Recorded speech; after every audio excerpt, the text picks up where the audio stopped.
So, as you guys took the rest for the night, you guys do wake up the next day, and boy, okay.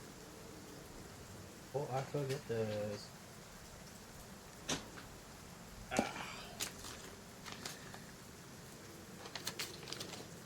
Now, the current time for you guys, I mean, I'm pretty sure someone can check it, but it's probably fine. But you rise to the next day, trying to get, some supplies to make it to the next trip, because the way to Vesta is going to be a pretty long route. It'll take you probably a couple of days. So, in the middle of one night, Caleb Lunarfang managed to make a way into Gar's fort. He managed to check you guys down. What the badass I am. Back from stuff.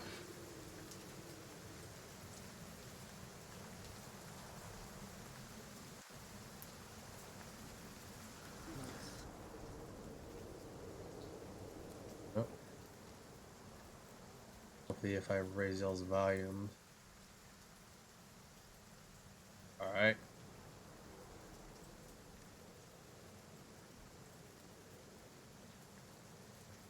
Alright, hopefully everything should be okay.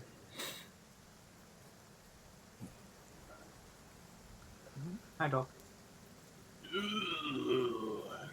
There he is. So in the middle of the night, Caleb Lunarfang and Vikros have to check you guys down into Gar's fort. Well, for you guys, it is currently the 2nd of Sutag. Ew.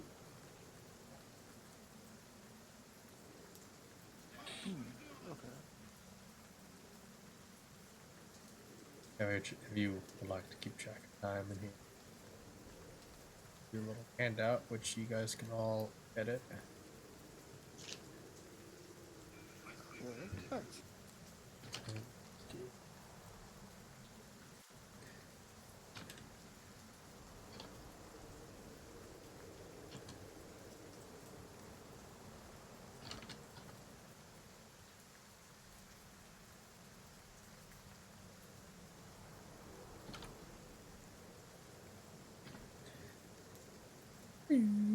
There you go.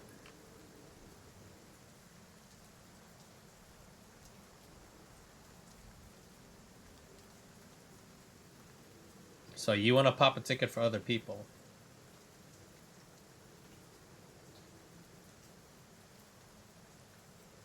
Okay, let's see.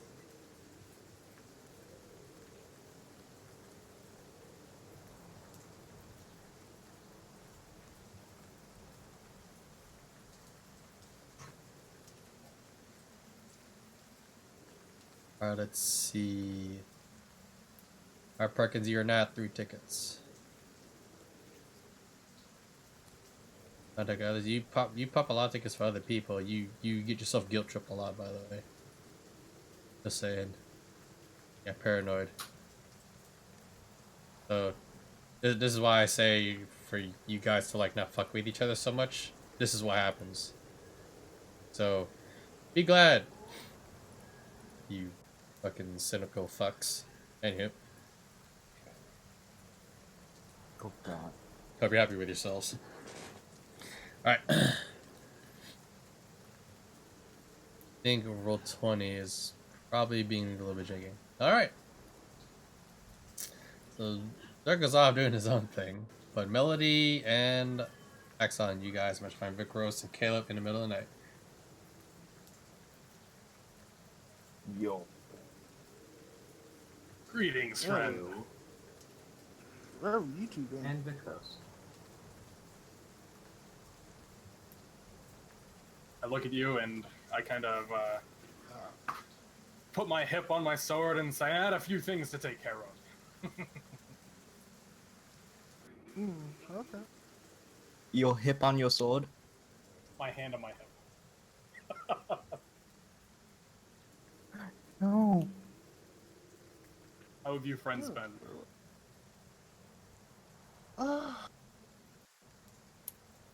We took care of Oni while you two went who knows where. I nod and say, so what is the plan now? Well, I'm going to walk over to this area over here, and I point to where the shrine is, and I am going to say thank you. Do you go back to the chapel to go Yeah. give thanks? Okay. Mm-hmm. Give thanks. Nothing happens. I would like to give an offering of 50 gold. Okay. As you put the coins in one of the offering bowls, at the corner of your eye, you notice a clergyman bows to you.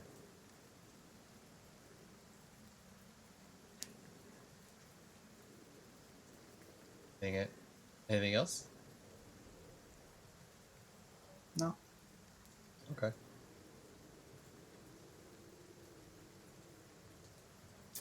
I look at Axon and say, I am famished. Is there anything, anywhere to eat around this place? We just had a feast. Oh wait, I'm not there. Never mind. Accent, you do remember that the night before when you guys defeated Oni, you guys did have a feast, so there's some leftovers. Okay, I'll point him in the direction of the feasting area Yeah, okay. where it was. So, Caleb, Vicos, if you guys are hungry, you guys can make your way over there. And the journey has been long, and you had a hard time trying to track the rest of the party ever since you guys split up and scattered around Guran. I just stand in the back watching everyone quite awkwardly. Okay. Stand back and watch everyone quite awkwardly. Okay, fair enough. Quietly, just watching everyone. Okay. Okay. I'm gonna go get a bite to eat because I am famished. Alright, so Caleb will be in his brooding mood, and Vicros goes to get a bite to eat. What do you guys want to do? I would like to go to the chapel. Okay. Gotta host Young Money! Oh, yeah. Thank you, Zen, for the host. I'd like to look at Caleb before I leave and say, would you like to join me, friend? I look back at him and just shrug and say, why not? Follow. Okay. Alright, you... I go have something to eat with my friend. Alright, you guys go and share a bite to eat. Get some food in your bellies. During which is time as you go to, get your grub. The leftovers that were around, well, a lot of it's recooked and a lot has been restocked. So, with the arrival of the soldiers who were at the front lines, the Grand, there's talks that Grand has been lit ablaze. There's a huge lockdown happening. So now the soldiers can just come back home and stay steady instead of having to be sent out for a long while on a very great long vigil. So are we eating with those soldiers right now? How are you eating with those soldiers right now? Everyone's being drunk and merry and all the sorts. Awesome.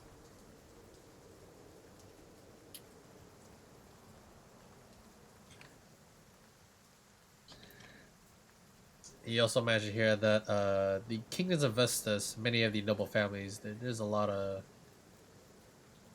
changes happening, especially since some are like looking to either cut someone out the picture or try to ascend to the old, long, ancient throne that has been like basically sat there in dust ever since the royal family died. Having some good fun, I put out there if anyone's up for a arm wrestling competition. Oh, really? It's in competition? Oh, At this point, let's Caleb and see. say, do you wish to join us? Yeah. I could use some good fun. You guys want to arm wrestle each other? Is that what you guys are trying? I kind of say it to Caleb, but I say it to a few of the soldiers around to keep, spirits up, have a nice time while eating. All right. Oh, the soldier across from you, who's pretty much biting into like the leg of a chicken, he goes like, "Oh, very well done, laddie. Let's give it a shot. He's a very stout dwarf too, rippling and thick with muscle. His beard is well adorned. He's seen a lot of combat. All right, so you guys kind of clear the table a bit. You guys get ready. As you clasp his hand, his yours. You feel this tight grip. There's a lot of chanting around the whole feasting area. All right, roll me. I kind of, Oh. I'd like to like take my left hand and like up the chanting. Like, come on, give us some more here. Gonna boost morales. Are you talking about booze? Are you trying to No, cheer I people said, on? like, boosting the morale. Like You're take trying my to hand rile over the people stadium, up. Like, come on, yeah, let's. You're let's trying to keep rile going. people up. Okay. Get it louder. So yes, There you go. the whole crowd is very excited, of course, especially since they need a lot of steam to blow. So Yeah, exactly. as he looks Alright, right into your athletics? eyes, this is just a strength check. Okay. Yep. Good luck, my friend. Good luck to you, laddie.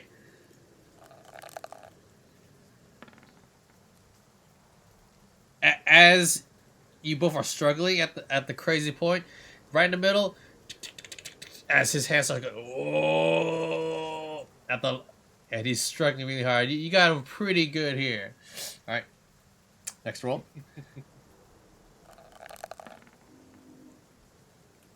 And this time, as the back of his palm is like, you're pretty strong for a human. You're not. And now the bad third for a one. dwarf.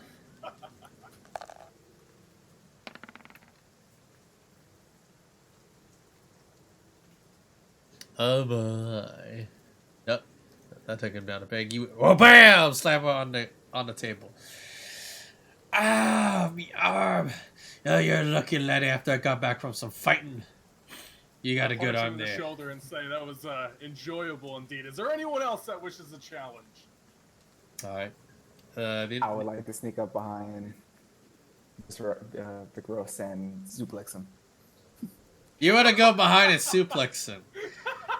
God damn it. Mikros, make me a dexterity Just- save just- with yeah. disadvantage. Him or me? Alright, so I need you to make a strength check, Caleb, to see if you can actually lift his ass. Strength check? Strength check, yep. So he rolled a straight 15 above. So you gotta roll higher than that. It breaks even. So even with the advantage on that, you grab him from behind, trying to like lift him up. At the same time, his legs and hang like catch on the table. And Vic, you look behind like, what the fuck? Can I counter him and throw him on the other side holding his hand? Make me a strength check, and then Okay. Caleb make a. I'd like to use a luck dice to re-roll that. Okay. Ooh! That's a natural 20. So you're gonna have to make a dex save, and you need to make a natural 20. So let's see if Lady Luck's on your side. Oh, natural 1! Oh, dear God! So Vikros, you just reach over, just one hand, like. I take him by his Whoop, hand bam. and just throw him on the other side of the table, ready to arm wrestle. You just throw him on the other side of the table. Boom! It was like, oh! As they make space, spilling, some drink and some food and whatnot. So, my friend Caleb, you wish to arm wrestle me next? Let's just get it over with. With my hands, okay? All right. I don't want to do what I want. So rules of nature I don't deny. want to do what I Bam! All right. So you guys get ready to arm wrestle, and let's see if I can find something a lot more. Second. You guys are terrible. Got one luck roll here. That was an awesome use of a luck roll. Yes. See if I can find a thing for you guys. That's just hilarious. What? One moment. Something's kind of weird up here. Okay. Remember. Oh, this is poopy. Give me 1 second. Oh, my Witcher music, you son of a bitch. Oh, it's okay. We'll go with. So what would the visual of that be, Sawfang? Him I just said it. Flex I just said to it. like, oh, that's great. That's Yeah, I said it. You need me, I mean, do you need me to say it again? I'll say it again if you like. great. Yeah, let's hear that one again. I'm sorry. Give me 1 second. I'm in awe. That's awesome. Okay, we'll do this one then. So this is the tune I was having. So basically, from your perspective, you reached over, grabbed him by the scruff of his neck, tossed him right over, boom, on the other side. For him, he just tried to grab you, sees a hand, grabs him, and his whole world flops upside down. Kadoosh. Like, suplex was heated, except the other direction. That no one thought it would happen. The other way. Funny how that works. How's all the soldiers right now? Everyone's just seem drinking pretty merry. and happy? Awesome. They're just glad to be home and have some fucking fun. Good times, good times.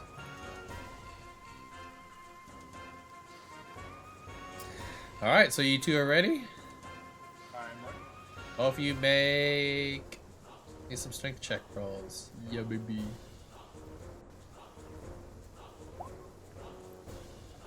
Yeah. 17 and a 13. So, 13. still reeling from that shock and backlash of being thrown, Caleb. Your hand starts to, as Virgos just shows you his pure might with a smiling glee. All right, second roll. I would like to luck roll that actually. A luck roll for that. Okay. So Caleb, you gonna roll. So talk about luck rolls, right? Using the luck feat. So you used twice already, so you have one left. So on the second time, so Caleb, as you're about to just smash his human hand, all of a sudden his hand just whoop, about a stroke of strength as he just takes a second wind breath as the back of your hand almost touches the fucking table. All right, third world. Ooh. Oh god. That was a 19. Alright, Caleb. Ah, that's 11. So, we're BAM! As your arm feels a bit sore now, Caleb. Looks like the human got the best of you.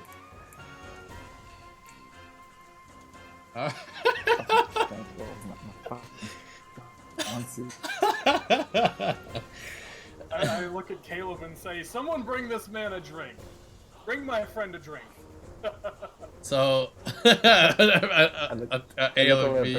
How about a knife throwing competition then, huh? A knife throwing competition? Do you want to challenge him to that? I take my hand Yeah. and You do? stroke my chin and think about that for a second. Well, I don't think I've ever thrown a knife before, but anything to have fun tonight. Who's up for a knife throwing competition? You've thrown a knife before. You fought a lot of fights, but actually, Yeah, since you guys but- drank some booze, wait, actually, you're the only one to drink a shit ton of booze. Caleb just started drinking. Make me a Constitution save. You're gross. I didn't drink it. I don't. Yeah, you didn't drink yet, Caleb, so you're fine. Alright, If I you're good. fail that, I don't No, drink you're for fine. You're hours fine. here. You're fine. but it flies backwards. I don't feel comfortable throwing knives. Butterflies backward. Okay, so a large bullseye that's meant for like use for archery training gets pulled out. A couple knives will land up for Caleb, you don't guys. mind if I use my own hand axes, do you? Oh, what was that? I said, you Kinda don't mind if I use these and I broke out. brandish a hand axe. Sure. I don't mind. Not. Alright, throwing axes versus throwing knives. Okay.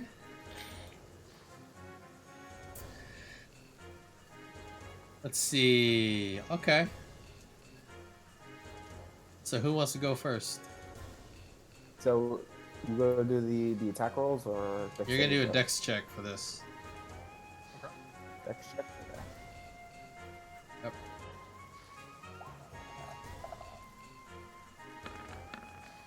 So both of you guys take aim.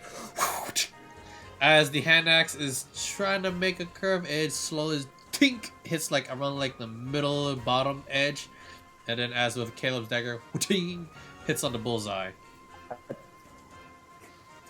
I look at Caleb with an impressed look and say, "Very, very good, my friend. Shall we do another?" The other soldiers just Indeed, you shall. pull it a little bit farther back to give it a bit more of a challenge. I look at everyone and say, "Shall we make this interesting? Let's get bets." Oh god. All soldiers are like, "Who wants to be taking bets?" They was all like, "We're too drunk for that. Hurry up and do it." I laugh and say, "Okay then," and I roll have, the I have eyes. an idea. I have an idea. Yeah, these guys are like really drunk as To well. make this even more interesting. I want to luck check that. You're gonna do a luck roll. I'm going to use my last luck. You're gonna use your last luck. And- Okay, and- so Alright. I look over at Vic Rose. Let's make it even. Let me up the stakes on. he already threw it.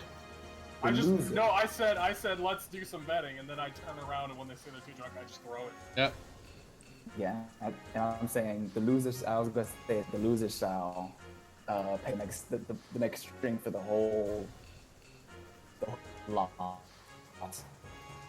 Well, I look at you and say, "Well, is this his fun and games? Why don't we pay for them together?" These men have gotten back from fighting. They could definitely. So even as you offer the plan, and it is drunken stake, Vic goes, "Bam!" hits the center. As your dagger flies, his hand axe knocks your knife out the way. That's 1 for 1 right now. 1 for 1. I gotta go get my hand axes real quick. No. They handed you. They go pull that shit. And they go give it back to you. Oh, okay. They can pull. All right. Got my lucky hand axe. I look at Caleb and say, "Well, how about this? How about just a gentleman's bet? Whether either of us win, we'll go in half and half on their drinks tonight. They've done some fighting out there. They deserve it." All right. I agree with that. Okay. I will. With that, I throw my axe. All right. Dex check, both of you.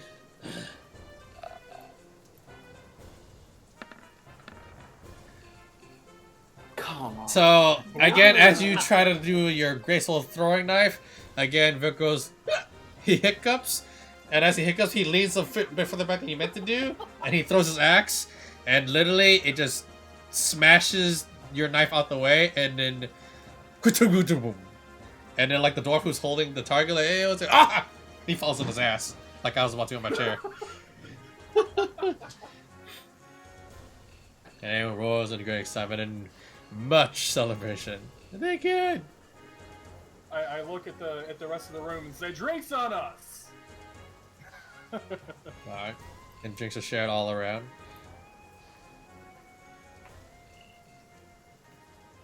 I look at Caleb and say, "Those are quite impressive knife throwing skills. I'll have to learn from you one of these days." I know these hand axes are pretty crude, but I'd love to learn how to throw a knife like that. Yeah. Anything can be thrown. You just gotta learn. As soon as that target goes off flying. Oh. Yep. As soon as that target goes off flying, another creature starts walking around the corner and the dwarf bumps into him, and you just hear this ribbit sound. And it's wet and it's slimy.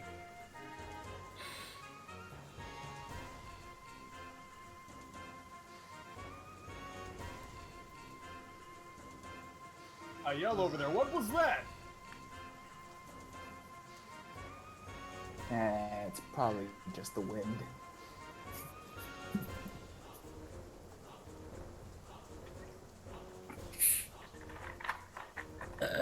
You've been drinking, my friend. Oh, there you go. Probably hearing things. So can Cho hear me? Can Mecha King hear me? Wait, hold on.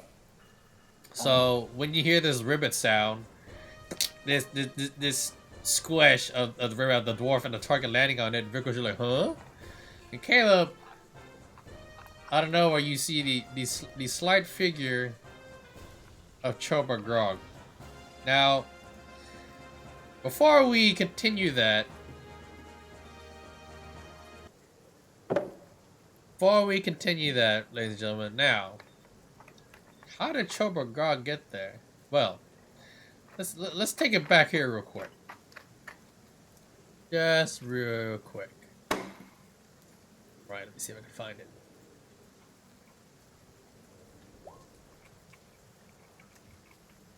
If I could find it, baby. Alright, here we go.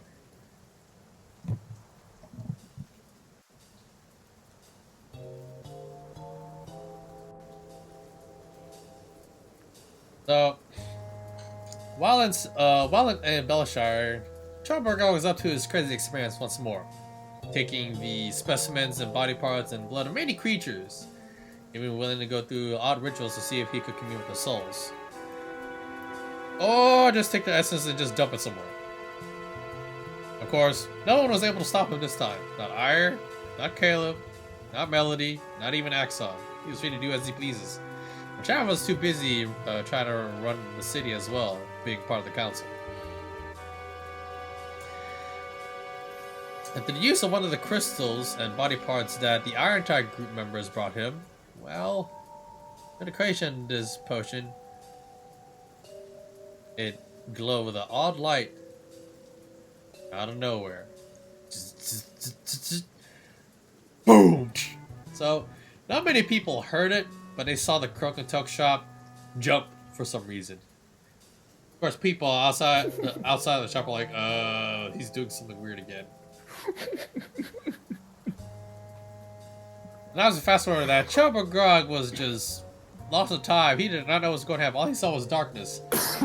He thought to himself, am I dead again? I think I'm dead. Ribbit. And he's just wondering, scratching his chin. And then he appears at a random location he never thought he would be. He appeared right in front of a fort. It seemed empty as he slowly made his way in. No one really noticed, especially with how short he is. At Caleb, you gotta see Chobagar right as he walked in, and as you walked in, you get nailed by a big fat dwarf holding a large target meant for archery. Into Chobagar. And also, this is a custom token, guys. So, like I said, part of the Patreon and all the stuff. There you go. You get it. Same thing that happened with Caleb for here too. Now everyone gets their shit.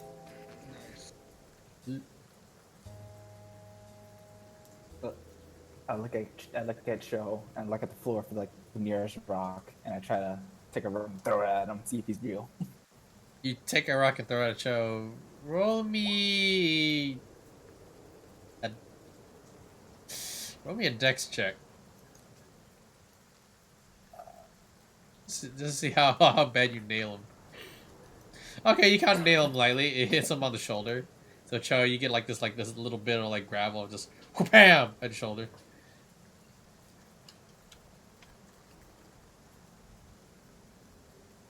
I shrug and I approach and I give the short frogman a poke. Just Why walk are up to you him, poking that frog poke. over there? Caleb? Huh? No, this thing? Oh, it's Cho. It's Cho Bagra. You never met Chobargog before, Vikros, but apparently this is probably one of the members that you never got to meet as part of Reaper Squad. I'm gonna walk over there with an extra drink in hand and offer it. Well, this frog is currently flat on his ass. Well, now I have to. Alright. I try to suplex Cho. So Cho gets up and goes, ow, I didn't expect to be here. Ribbit. Vikros, you see this Sutanrian. He is a frog man. Look at a frog. Do I see Caleb trying to suplex him? Are you suplexing him? Yeah. Well, Can I you counter can't suplex because he's Caleb? flat on his back. Yeah, he's on the ground. I mean, Oh, okay. unless you want to I'll like, go over to him and offer. unless you want to do the limbo and like reach all the way back and crack your back and find your spine and laws of gravity like the Overwatch females and be like, No. hey. No, I make it seem like I'm trying to show up, Uh-huh. and then I wrap my arms around him, and then I do the suplex. Okay, you help him up and you suplex him. All right. Ah, shit. Okay, well, roll me a strength check.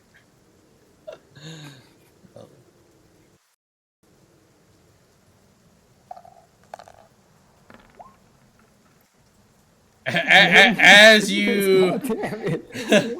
as you guys, as you reach under and helping up Cho, he's like, as you go to grab him, his frog senses kicks in, and he just jumps up, and you grab the dwarf instead. This is a different dwarf, because you thought a lot of dwarfs to you seem very similar to you, Caleb, but then you hear the voice go, "Oh, why, hello there, lady. It's a female dwarf." Yep. And you grab her bosom. I stare at her with You a grab poker her face. behind. You're like, well, if you just wanted a good night with me, well, we could take it afterwards. I look at Caleb and say, "You two get a room, damn it!" I'm just staring at her with the strongest poker face. I walk up to them and say, "There's a miss. Why don't you take my friend here to the closest room and get more acquainted? If it costs any money, I'll cover it." Wait, I look over at Vic Ross, and I point to myself, and I give him this like, "Are you serious? Are you Of course, serious?" what look? would a friend be for if not to help another friend out? I wouldn't be a good enough wingman. Now, miss, what would it cost me? Or does he get by on his good looks? That's a joke, right? Oh!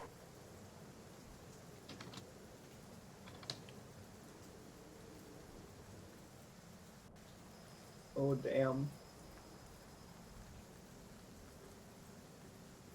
So good. Alright. So,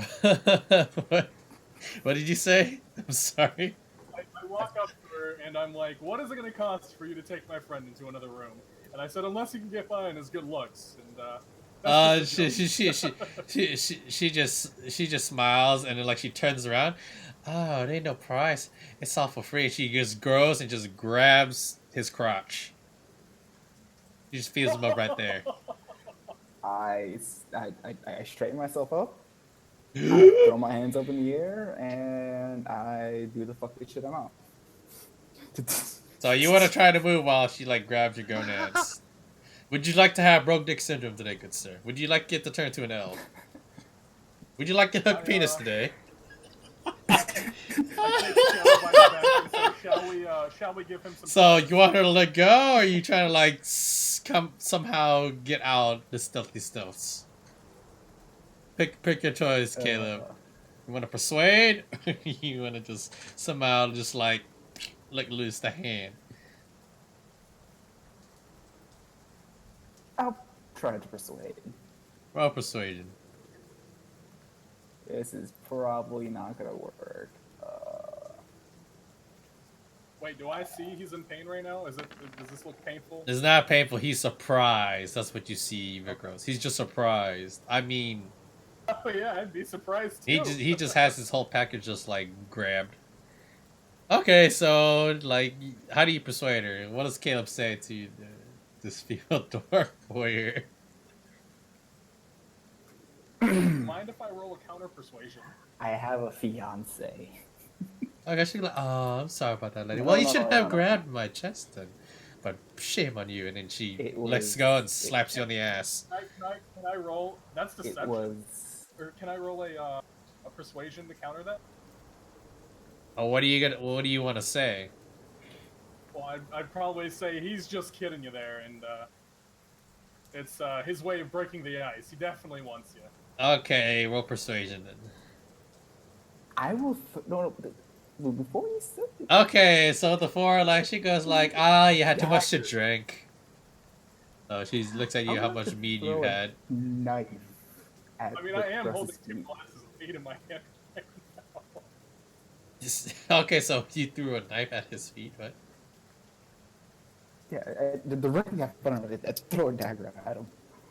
Or at his feet. You throw it at his feet, and of course his persuasion fails, and she just says that because I had too much to drink. He leaves you alone.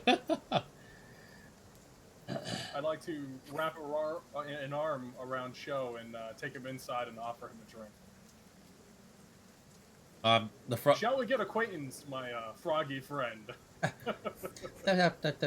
Sure thing. I don't know how I got it. That was home, but I guess it's a blessing. I could We'll have talk your drinks. about it inside over some mead. Alright, so he goes to drink with you. He's a bit of a lightweight. During this time, what is Axon of Melody doing? I am going to the chapel. I am leaving the chapel. Okay, so you guys cross paths.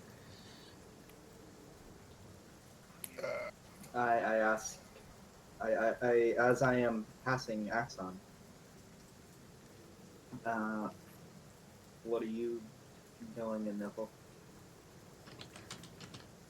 What'd you say again? What brings you here?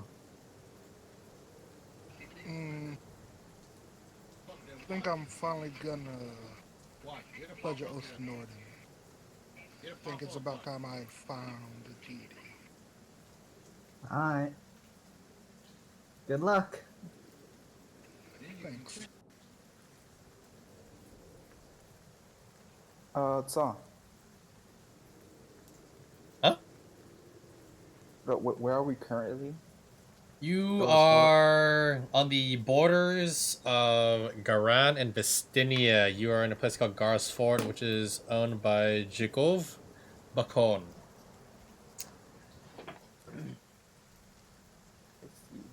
of the Hunstag family. So you guys are in like a really well nice defended fort here. Pretty heavily fortified. Anything else?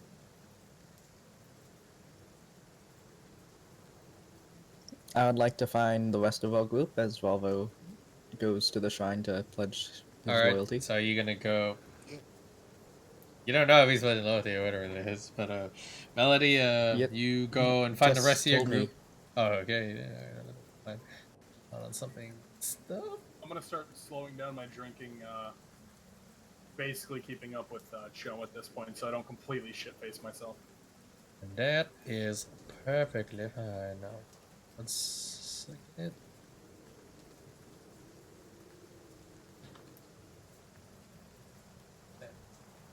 Apparently something's wrong with the Roll20 right now. Give me 1 second. Damn you, Roll20! Oh, right.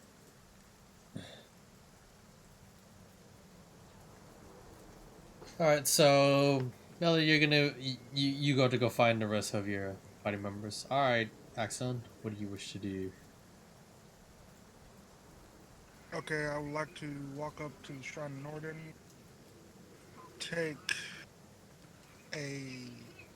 I draw out my blade, and I kneel in knightly stance and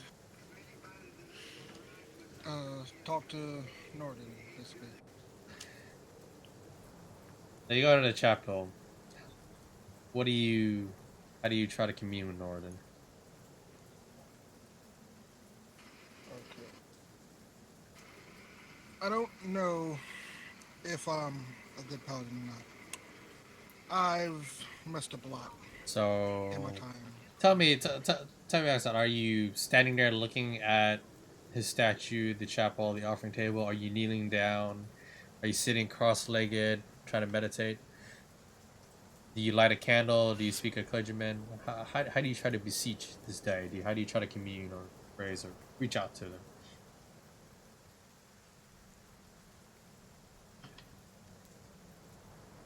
I'll kneel down and give an offering to Norden. What do you offer? About 100 gold. Okay. Roll me a religion check.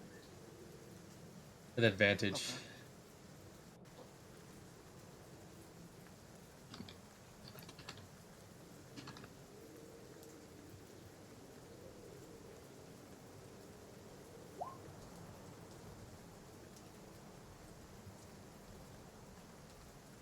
Oh shit.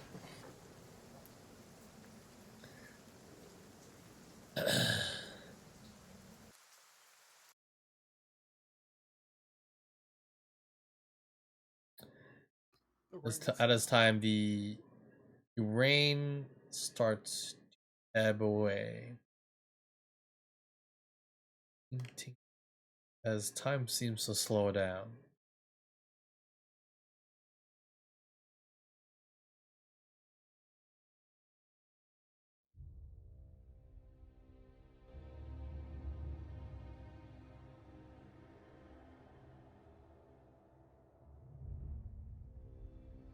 You're still in the chapel, but the statue of Norden, you got armor figured wielding the large flamed hammer. The eyes are glowing, staring right at you. It says nothing.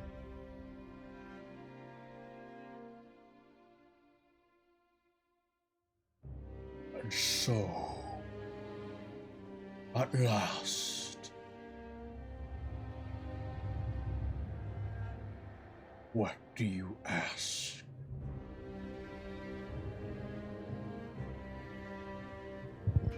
I would like to pledge my loyalty to you. Why now?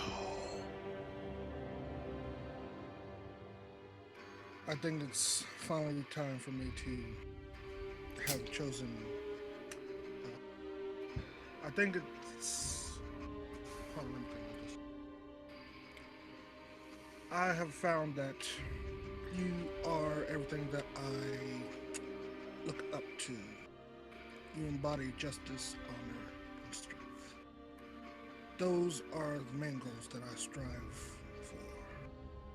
Are you sure that is what you wish to have? Or do you think so? What is that in your heart? What do you really want? The path of vengeance is a long road. Yet you speak of justice, honor. What do you really wish?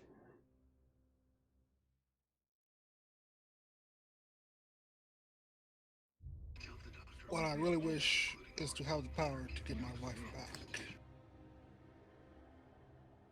That is what I truly wish for.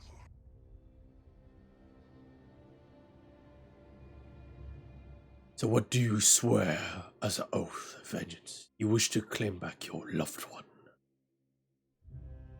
What made you turn this way? Why now? After so long. Muvashi. I despise him and his children. I want vengeance on his kind and him.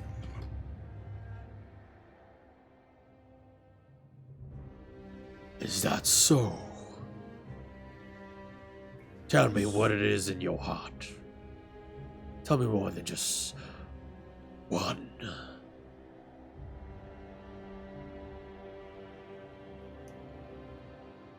Okay, you cut out when you said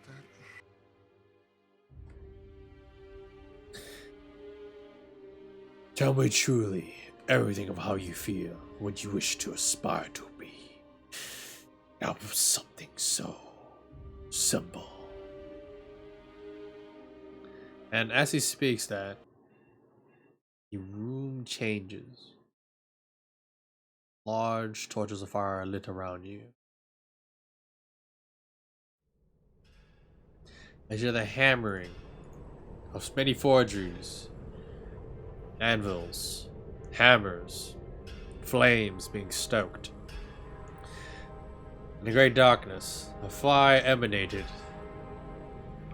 It's great glowing and white, almost with a blue hue of armor. It stares at you with its great fiery eyes, red and dark, intimidating as he is.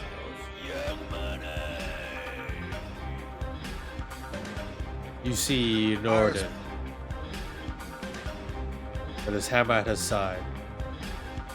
You see many other warriors that pledge to him too, training and fighting each other. You also even see scriptures, many barracks. You realize in your soul and the fear and intimidation. Oh God, this is him. And in the history of Kamwick, Landaga, and of Bigstad, and everywhere, Norden is the eldest sibling, the first child of Sethlanta. He defeated and beat into submission his siblings. And when the other classes were out of control, he created the Clythons, his children, that devoured and ate their own kind. And became the greatest monstrous beings ever, moving towards making their own kingdoms. Oh. Tell me once more, what do you really want? What I really want is the power to protect everyone that I care about. The power to protect everyone you care about. You are a fool. What do you wish to actually swear? What oath do you give me? Vengeance. Vengeance for whom? Everyone. For everyone you say? For who specifically? Tell me your heart. For people who have been cursed by Vasha, they should not go through the pain and the suffering of that curse. I want to destroy anyone and everyone who is under Vasha. You wish to fight against Movashu and anyone that has been plagued by Movashu. Is that right? Yes, that is correct.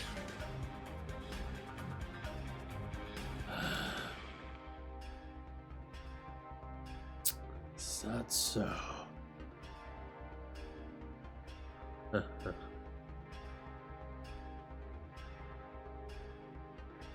As you hear the laugh go off, the vision slightly fades. In the darkness,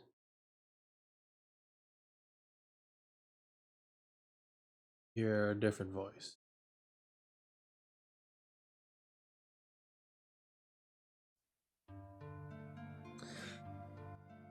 Oh, it's about time you embrace your heritage. As you look to the left side, you see someone who is of green, bluer skin, who has light wings like you once have, but his is a lot more vibrant and more of a pure, clear essence. And those who are blessed with Azamar blood will one day find the ones who will herald their great rising. We'll keep in touch. At your age, my name is Laval. Nice to meet you. Finally, Axon. As he starts to fade, good job with Norden. Not many can really talk with him. He would have killed you. As you fade back to the present, as it slowly reels in, wind starting to lick at your ears, and the rain once more.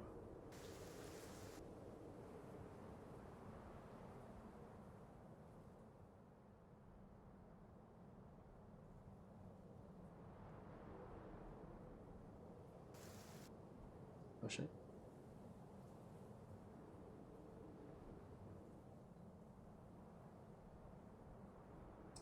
Feel a odd sense of energy change within you.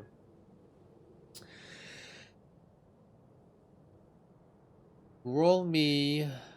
Actually, you don't have to roll me this one. Actually, the vision that you saw in the other figure after Norden spoke with you, they're known as Devas, but also other Azamars as well, or great celestial beings.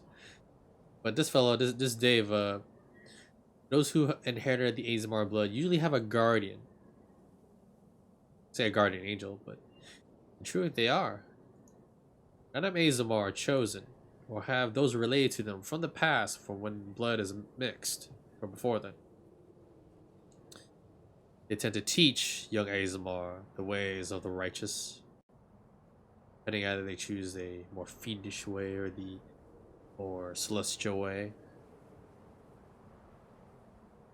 Looks like you may have found and met one of your ancestors who may help guide you as you feel energy of light within you. And for a quick moment, as you look into the reflection of one of the pools of water nearby as offering towards Norden, lights shimmer behind you like your wings as they close back within your body.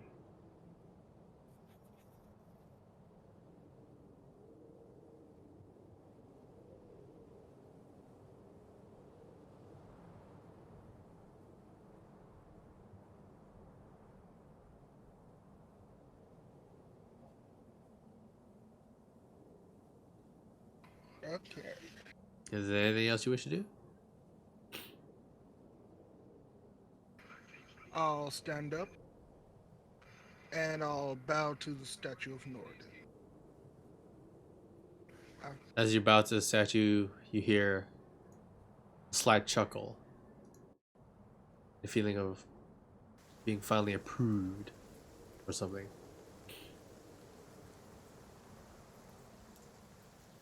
As the rain fully hits your ears now. Alright. You wish to go and try to find the rest of your fellows? Yep. Okay. Alright. Now we turn to Melody and a couple of other young crazy men. What do you wish to do?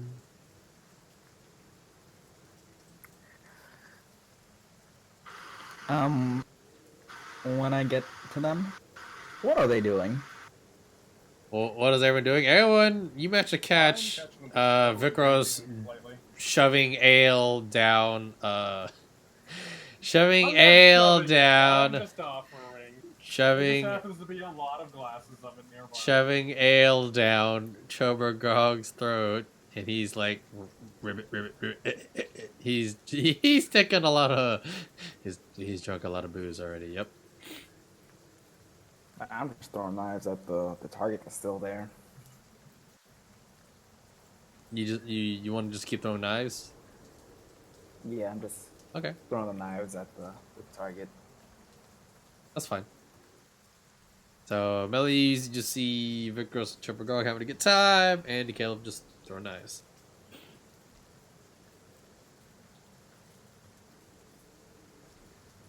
We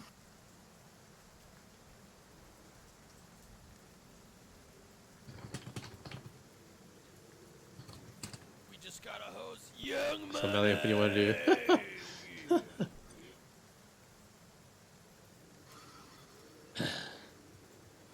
I would like to walk over to Caleb.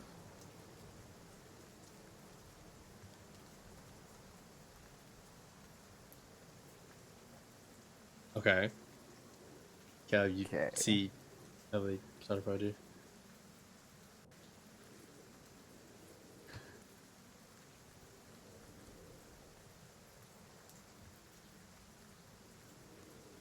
I would like to ask if I may throw some knives. Why? Sure, why not? Okay. So you guys just start throwing knives at each other?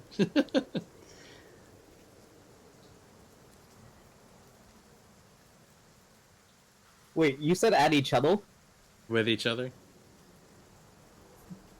I mean, sure, you guys can throw at each other if you guys want. No.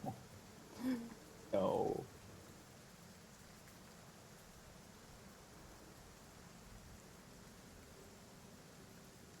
I don't have knives. I would like to ask, or throwing knives, I'd like to ask to borrow some of his. Take my pouch, look for a table, and just plop it there.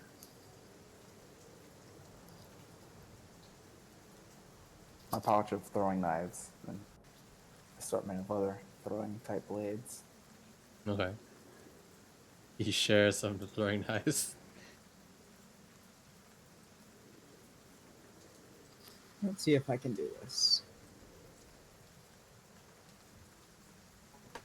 Alright, so you toss one, just... You're aiming for a bullseye, just go a dex check. I would like to purposefully miss. Okay, so... You miss.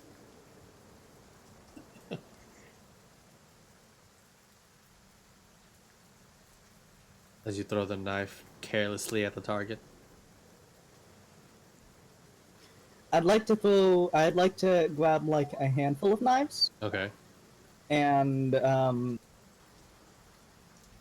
throw 2 more and purposely miss. Okay. You take a couple knives, you just... And just throw it on Caleb, you're just like looking, just like... He's terrible. Now I would like to say I bet that I can get a bullseye with the next one. Alright. And... Okay. Oh, Caleb, she turns to you and says she bet she can hit a bullseye. I was gonna roll insight to see if she's actually if she's What she's up to? kinda, you know, actually. Yeah. Okay. Kind of fail with the knife. Would I roll throwing. deception? No, because you didn't say anything yet. So... No, like So... I'm trying to see if she's trying to actually like. Yep. Is she like? Is she bad, faking or it? Is she missing out? Okay, you roll 17. Yeah. Okay, so... Not deception, because you're not saying Would it be anything. performance? No. As he sees So, it, okay, well, Melody... Roll me just a straight charisma check. Alright. Well, So, are you purposely missing? Are you the bad, or...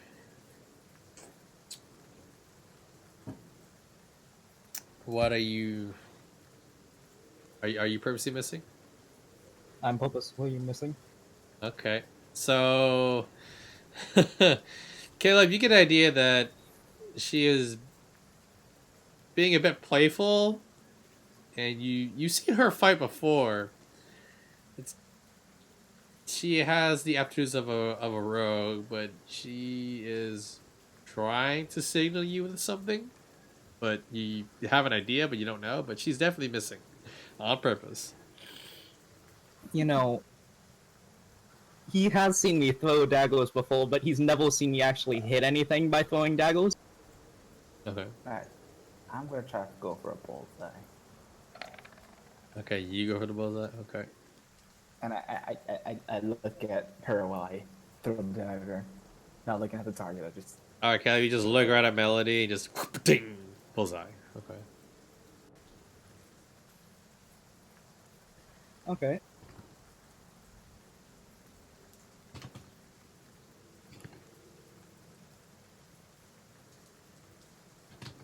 Now, did you take my offal? Pardon? She bet that she could get her next one as a bullseye. Oh, I'd like to see that.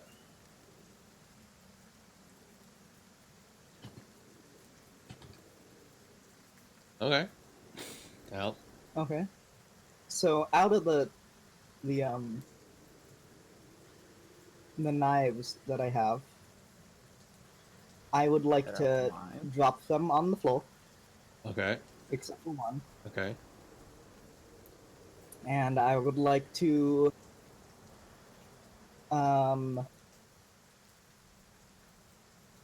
go in like a throwing stance. Okay. You reel the dagger a little bit back, aiming with the other hand.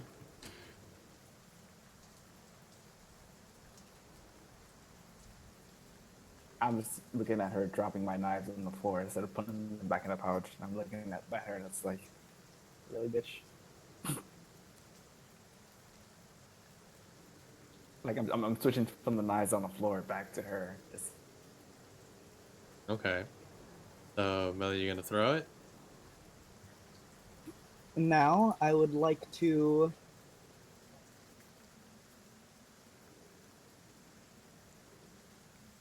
I would, if possible,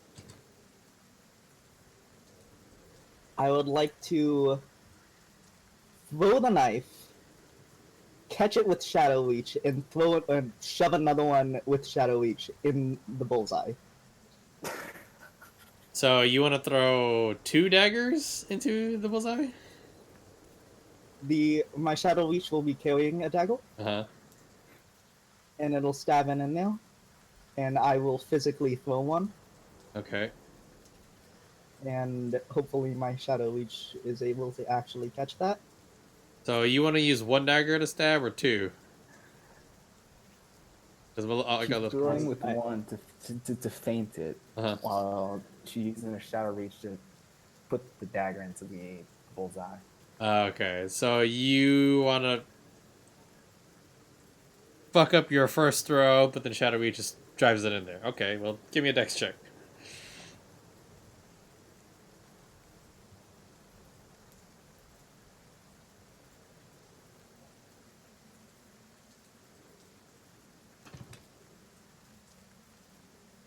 Alright, so the throw is not so bad, but with just a little bit of tip of the shadows, you manage to get it in there. So,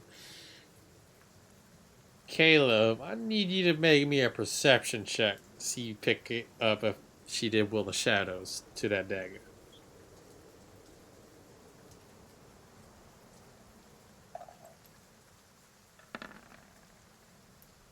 Alright, so the self you use for shadows, I need you to roll stealth, Melody.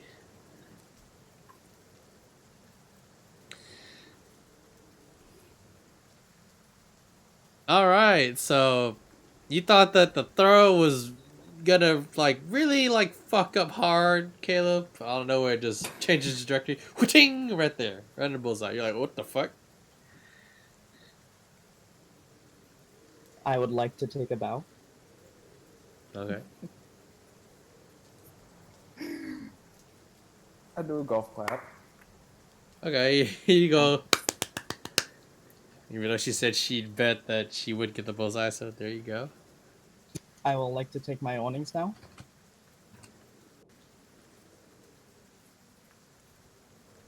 Okay. And your earnings was... You never really said, yeah, so.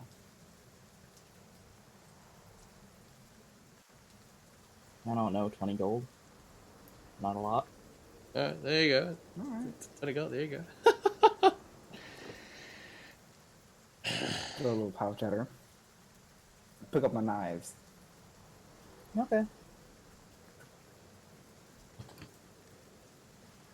I will...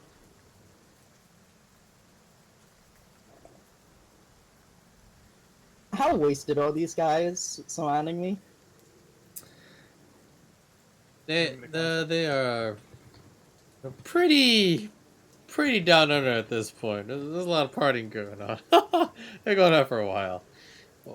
Alright, I'd like to go to the nearest stud muffin and be all like, excuse me, but I dropped some knives. Can you please pick them up for me? Alright, well, let me roll to see if he's actually coherent to actually understand you. I was looking at her with a dance game face. Alright, so he's looking at you, goes like, huh? What? Why should I even bother the knives? Lassie, you can pick those up. I just saw you throw them. I could, but I might cut myself. You saw it before. I wasn't very good at handling the knives. Over deception. Alright. So he goes, alright, fine. So he goes over and grabs the knives. Hands them to you. I take them and I say thank you and I kiss him on the cheek. And then I put the knives in the bag. Okay. I'm still standing there looking at her. And with he a goes, dance oh. game face. Oh my. I need more ale! And he goes to go get ale.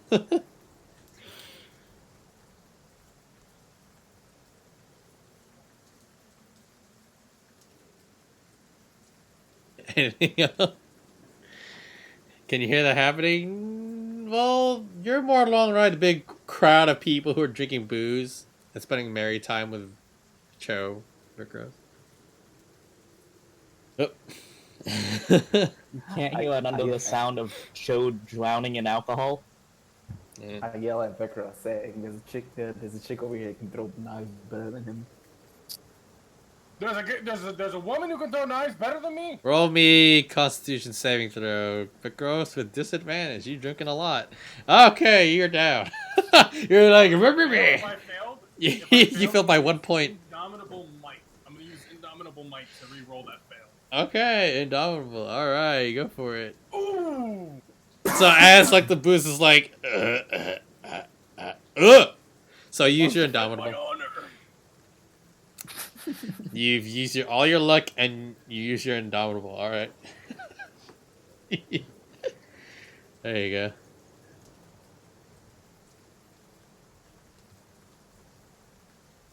Hopefully we don't have combat while I'm in a stupor like this. Hopefully we get some sleep first. It's okay. Ah. And meanwhile, banshees appear. I walk over to the last who throws knives better than me, and who is it?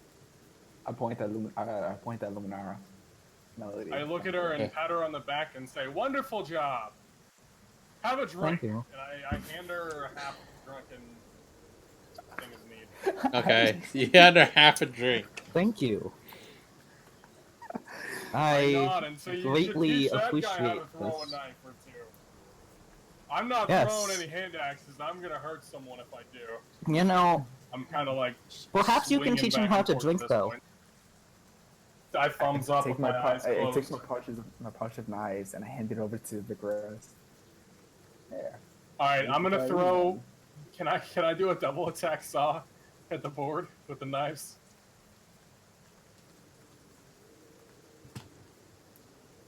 You want a what? So I want to do my do a 2-round attack or a double attack. So like throw 2 knives at the board. Since he just handed me some knives, I guess this is happening. Okay, roll me dex check. Yup, I knew it. You should have handed them to me. Ah, this is gonna be terrible. All right, so as you take both your knives, you start like spinning them, flip them, use them, you throw them right on target, the bullseye, and then you feel, and your pants fall. You are now in your skivvies. That's okay. I mean that's cool with me. It's more comfortable. I'll just take my pants and throw them over my shoulder at this point. I'll yell out, "It's more comfortable without pants. Everyone go pantsless. Yeah." I just point the left at you. Snatch my pouch. Snatch my pouch of knives out and I shake my head. Then I pick us. There's much wanging today. I will pass. What a shame. By this time, Axot, you managed to walk into the feasting hall, and you just see these daggers fly out of bullseye. You're like, oh, hey, that's cool. You turn to look, and then Vic Rose's pants just fall. Tink. My eyes! My eyes! No, your eyes are looking. You're like, oh damn, I can't take my eyes off of him. Oh god, no. I look at my friends and I drunkenly put my pants on and say, I think it's time for me to call it a night. Where's the closest room that I can call and Maybe sleep one in? last Constitution saving throw with disadvantage. You're drinking a lot. Oh shit! I just fall.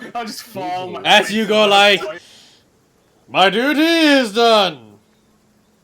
Putting the pants on your shoulder as you walk forward, almost out to your room. Tukum, tukum, tukum. Crash! You fall right out the doorway and your face in water. But at least you can now know that your dick did touch the water. Dick touch the water. Yes. Yeah. And then some of the soldiers are like, We should probably I help was them. paying for drinks for them. They should help So me they out. like drag your body inside and put you in a corner. Oh yeah. Wait. Before they do that, I take a paintbrush. No, did you go with me? Because if you went with me, it didn't help me. Someone's gonna get suplexed later. You are knocked out, Dark, at this point. So the sun I is would also Can I like to dream follow them. suplex? And you what? I would also like to follow them. Can I suplex someone in my dream? My drunken dream? You rolled a natural one, so no. No. Yep. Yep. Natural one, baby. It's nighttime, right? Yes. I started drawing. Yes, I'd like to unconscious follow figures. them in Shadow Walk Okay. or Shadowy. Okay. It's Shadow Meld. Okay. Not very well, apparently. That's pretty good. Oh, Caleb, as you go sneakily over to Vigorous, with your perception, Not well enough, though. you notice the shadows flicker, and you see Melody's abilities before. You know she's sneaking nearby and watching you.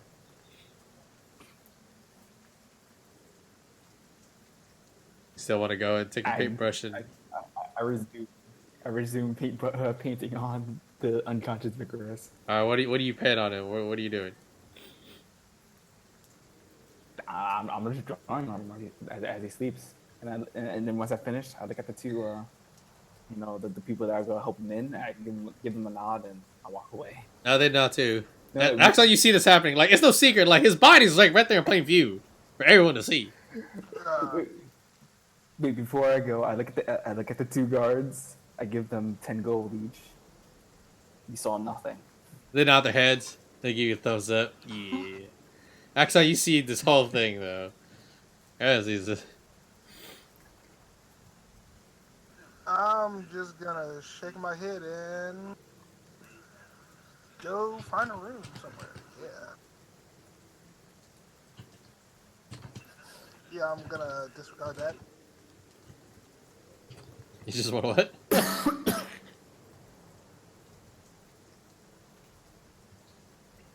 What are you doing, Axon? What? I would like to find a room and meditate before I go to sleep. Okay. So you go get a room in the barracks, so that you can go meditate and rest for a while. All right. What does everyone else do? Are the gods still there? No, they already walked up. They took their goal and they just moved the fuck away. Alright. And they saw nothing. I would, I'm going to take Dolk's wallet, or his money, and then I will give it back to him, though, when he comes to. Okay. But, he is unconscious. Okay, I will so... give it back sans 10 gold. I am taking 10 gold from him. Okay, so Call it, you rob Vicaros. All right. So, I guess nobody stops her. And I just see. So you. I'm still stealth. Yeah, you're still very stuff, but well, remember, like Axel was like right there in the corner when he see like right there. Like I don't know, Axel, you went to go to your room, so you left. So you're good. Caleb, you went away. Okay, so you rob him. Yeah, you rob him. All right. I just take 10 gold, and then the rest of it I'm planning on giving back when he comes to. Okay, there you go. You guys settled that with a gold. Okay. God, Group 2 is a bunch of assholes. Did you at least put me in a bed and make me comfy if you're taking 10 fucking gold? No. Hey, well, no. I don't have nearly enough strength to do that. The two guards are doing that. Two guards left them in the corner. I took his wallet because if some drunk guys in the corner, there are some less savory individuals that would keep his wallet. Like a certain person. I'm giving you back your wallet in the morning. But if you would rather, I don't have to.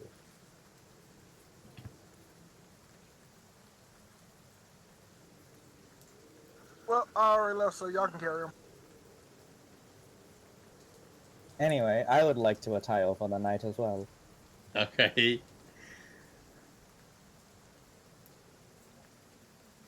It's a kill. What about you? Do you retire for the night?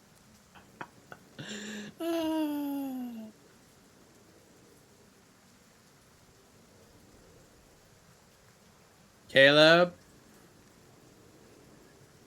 Caleb! Is he alive? Is he dead? Kamatsu. Pip down. Pip in distress. He's muted. Yeah, I do. Sorry, the cat was being a little pain. Okay. Let him out. So you guys are tired. God damn it. Alright. This is the season of Morelia's Calm. The rain continues into the next day.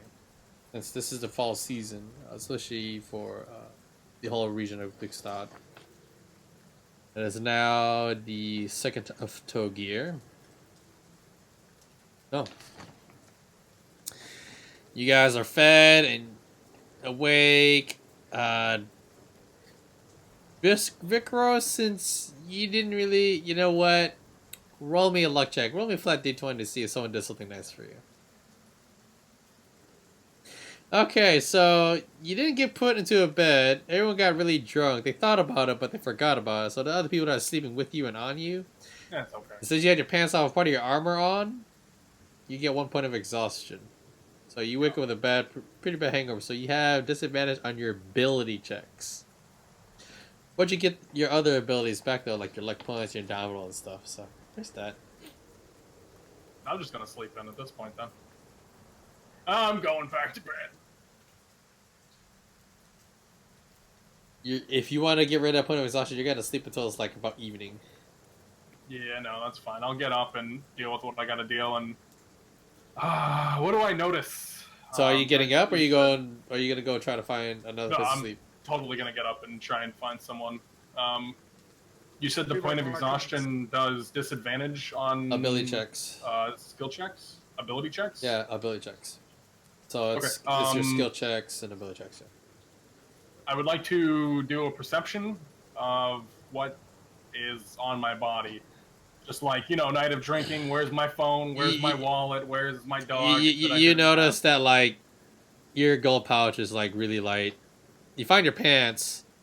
It's right over there.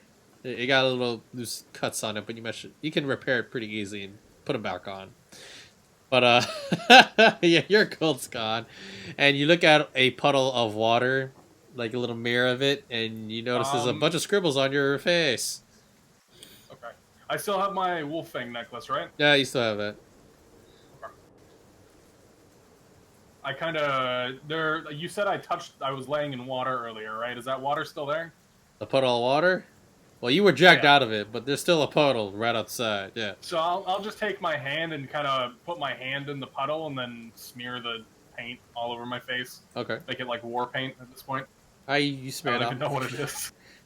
It's just... I don't want to get it off. I just want it to look like war paint, just like a really dirty face now. Well, now that you did that with the water, it becomes really messy and looks like, those kids that finger paint and they just try to make their makeup. Yeah, you look terrible. Yes!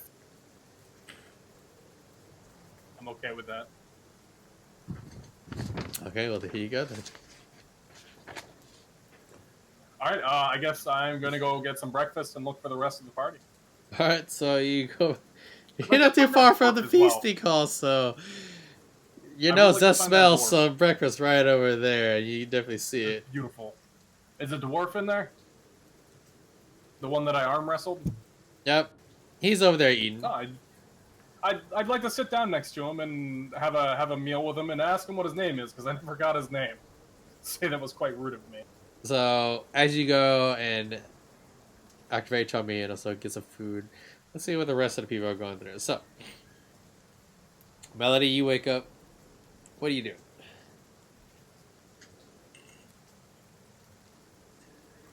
Well,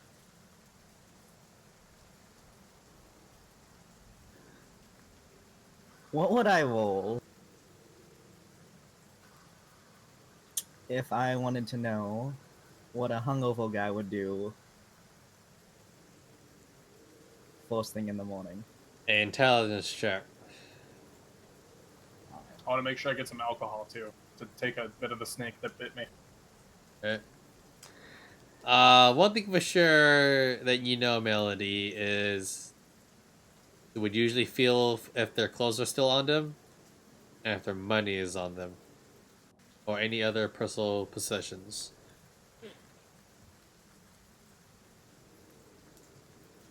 And I don't know. Okay, then I go to the bowl and see if he's still there. You go to the feasting hall and he's there talking with the door while eating some food. And well, we continue that. Can I see Melody come in? Not yet. We're gonna see what everyone does as they wake up. So, Axel, what are you doing? First thing I'm doing is putting on my armor. And I'm going to go down and get breakfast. Alright, you go down. Go grab some food. Alright, Caleb, what about you? I try to drop kick Axon. You want to kick him? Why not? Drop kick. Just You want to drop kick little him? balls. Okay. Roll me an attack. Actually, hold on. So this is unarmed. Now proficient.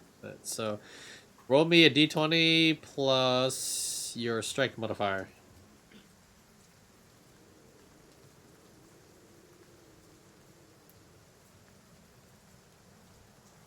I'm not sure. It's just, I think it's just a D20. You don't have a strength bonus?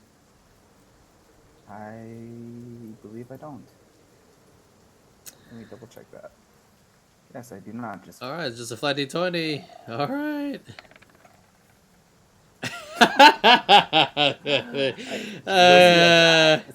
I just fly over him. So, That's what Axon, I do. I should just... I try to drop kick him and I just fly over him. You're walking right into the feast hall and like, hello, good morning. You just see whoosh, like this long column of fur and just like 2 feet just like brush past you and you just look. And like, Caleb just lands on his ass in the rain on the grass in the puddle of water. No, wait. I'm going to try to recover so I don't fall on my ass. Do a dex and I still fall on my ass. Just because you rolled a really shitty attack roll, I'm gonna say that's a disadvantage. So natural one, you fall on your ass. I mean, either way. I mean, Axel, do you react at any chance as he's flying by? Do you want to catch him? Sure, I'll catch him. Okay. Give me a dex check. See how you do it. Okay, so you would move really quick as he's flying by. Whoosh, like his hand just grabs your neck and he just sits you down. You're like, whoa! So you two are in all the way. I look at Axel in the eyes and just wave. You need to work on your aim. A lot. That was really pitiful, man. I know. You get a gold star for trying that. You get a ghost. Shit. Okay. Alright. So everyone else magically convenes right at the table as Vikros is sitting down, eating some food. And he seems pretty well, even though he's drinking some booze, eating the breakfast. Alright. I would like to go to Vikos, Alright. and I would like to return his gold. Vikros merely approaches you and shoves a gold pouch your way.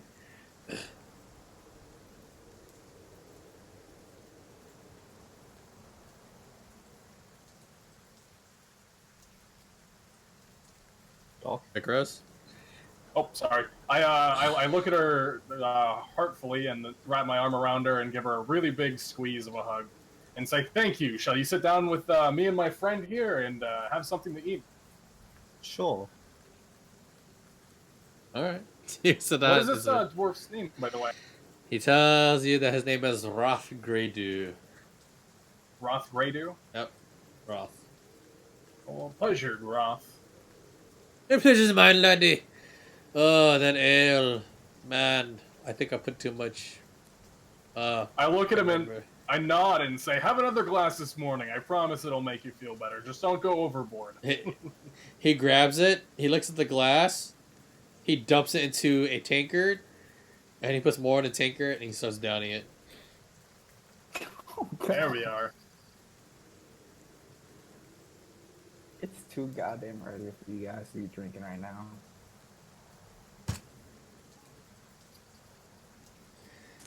I will hold off on all that drinking.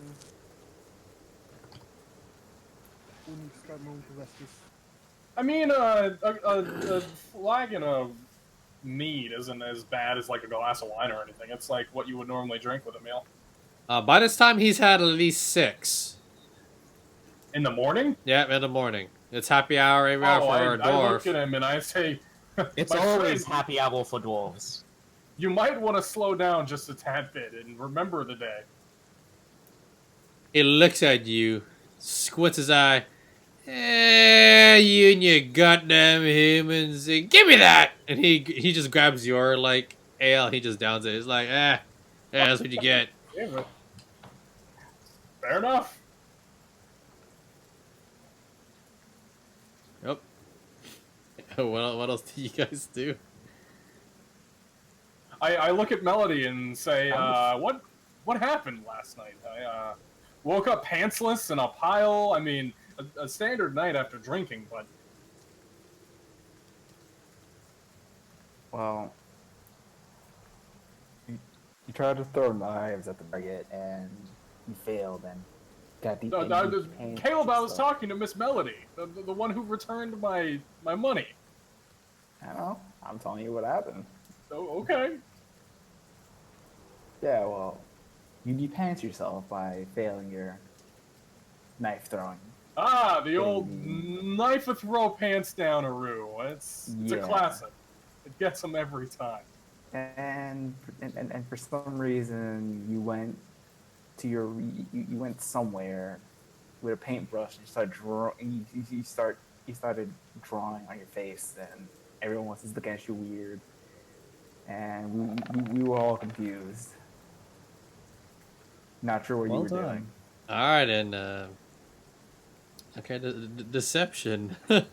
Well, if that's what happened, I guess that's what happened. I mean, everyone's got to take a paint. So Caleb tells a every lie once in a to Fikros, who tries to gleam a very insightful stare at him and finds no error and believes him totally. while. Yeah. I nod it off and say, everyone once in a while has to go and get some more paint on their face. You know what I'm saying? After a night of drinking like that. No, I completely agree. I found you passed out in the corner sometime after you had drawn on your face, was it? I don't know. But I took your gold just to keep it safe for the night. I nod and say thank you. Shall we eat and enjoy a good meal? Where is Axon? How are you doing, my friend? I didn't see you last night. Yeah, I'm doing pretty fine. I I nod just and- had some business to conduct last night. Nothing important. I nod and say join us then. Let's have a good meal before we go on a journey today. I am a little sore in my joints, so apparently I didn't get my armor off in time last night. Very well. And I'll sit down by Caleb and start eating breakfast. All right, so you guys want to just continue eating your meal? Yeah. Yes. I like to continue conversing with the dwarf. Okay. Conversation. Oh, cool. All right, so you guys continue eat your meal, and you converse, and it's around the afternoon-ish, So if you guys wish to take off and continue your journey to Vestas, that's the time. I'm see if we can try to get horses. Horses? Ability checks are all checks based off skills, right? Skill and strength checks, dex checks. Okay. Yeah, all the stuff. Okay. So the thing about the horses is that there's not that many. The only thing they really have is to help them trade and heft and pieces of burden. There's not really that many for war. A lot of it was used for the defense.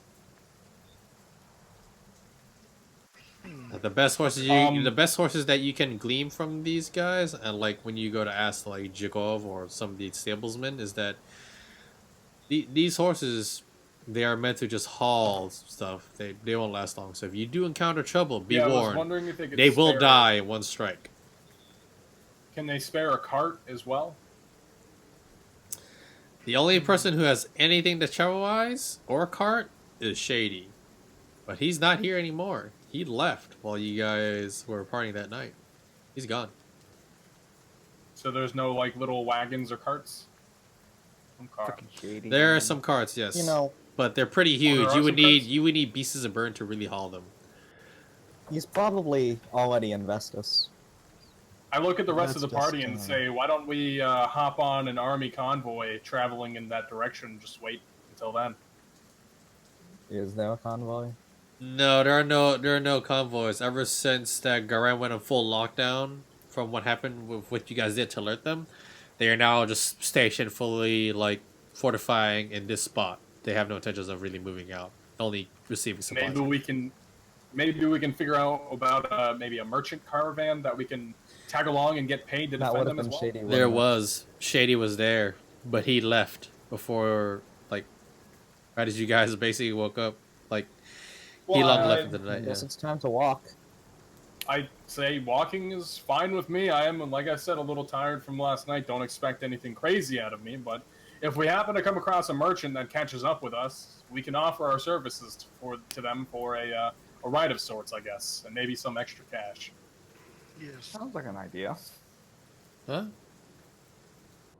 You guys do know that the trip to Vistas is gonna be rough, and the rain's not gonna let up, nor the wind anytime soon. So your chances of actually going there like a caravan or car has long passed. Yeah. What roll can I make to see how traveled are the roads by market, like traders and such?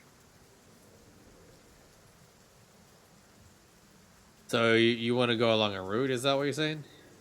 Basically, if there's a route from here to there and people travel it a lot, I'd like to kind of stay towards that to see if we can't get a ride with them. All right. Anything else? While I'm thinking about it, I would like to go somewhere private and attempt to shapeshift. Okay. As you attempt to shapeshift, what has been changed and gleamed on you, which you used to were able to do, but ever since your encounter with the Kodal, the old guardian that Brazado Axon, your shapeshifting abilities, for one moment your hand changed, but then went back to normal. So it is slowly recovering. Well, that's better than what it was recently. I will rejoin the group. Are we all ready to set up? Yeah, I started now. I'm walking out the door. All right, Caleb already went out ahead of you guys, looks like. Okay, let's go.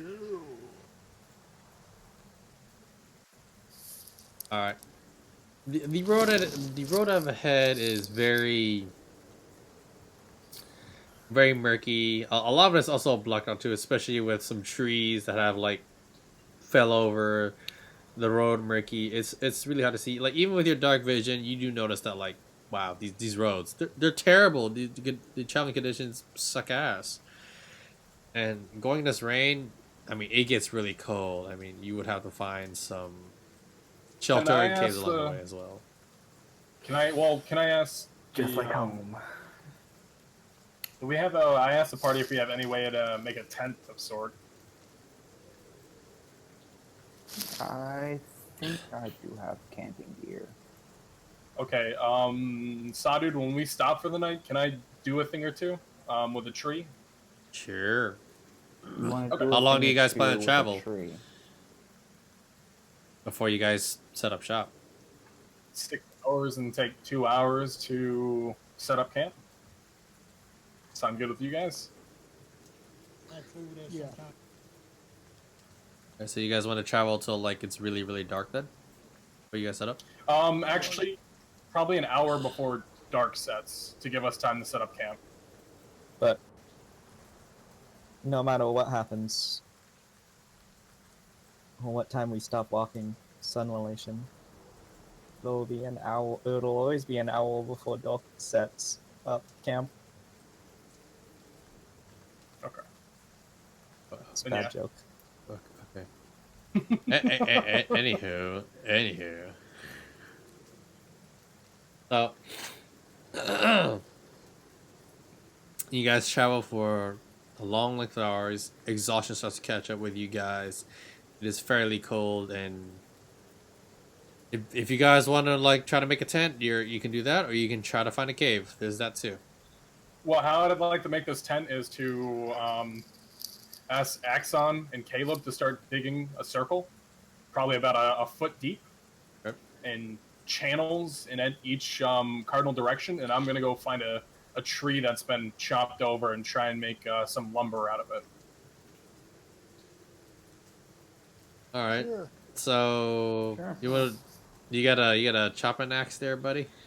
Yeah, I've got 2 hand axes. If I could use those to make a A few hand axe is boards. gonna take a lot longer than a bigger axe, by the way. Oh, that's fine. You want to? just What like, kind of tree are you looking for? You looking for like the big ass tree, or are you just trying to find some tinder, some stuff? What?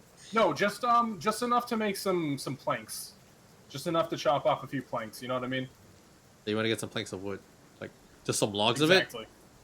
of it. Yeah, Making them planks is exactly. different Nothing than too getting crazy. logs, by the way. So you want logs? Don't be asking me. Something flattish. So I'd like to take the log and flatten one side of it, if that makes sense. So you would split. the So you log. want to split a log? Basically, Okay. basically get a log and split it, yeah. So you want And logs? do a, yeah. Okay. So yeah, you can definitely go and do that. Okay. So how many are you trying to get?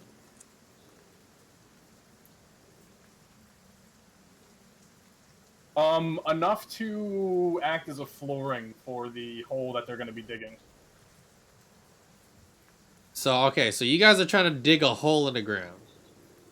So like not a hole, but a depression, and put the logs across it as like a floor, so it's not as muddy and soaked and a little bit up off the ground, so the cold can sink and yada yada, if that makes sense. Okay. So who's digging the hole? Me and Axon. All right. And you want to chop wood. Okay, so you guys are going to dig in a hole. I don't know how big you guys want to do the hole. Okay. And then you get some flat logs. Well, you try to flatten them, and you put the round side on the bottom, but the top side is Down, flat. yeah, correct. Okay. What else do you So guys what want to it do? would So look that would like take is- that would definitely take more than an hour. It's getting really late now.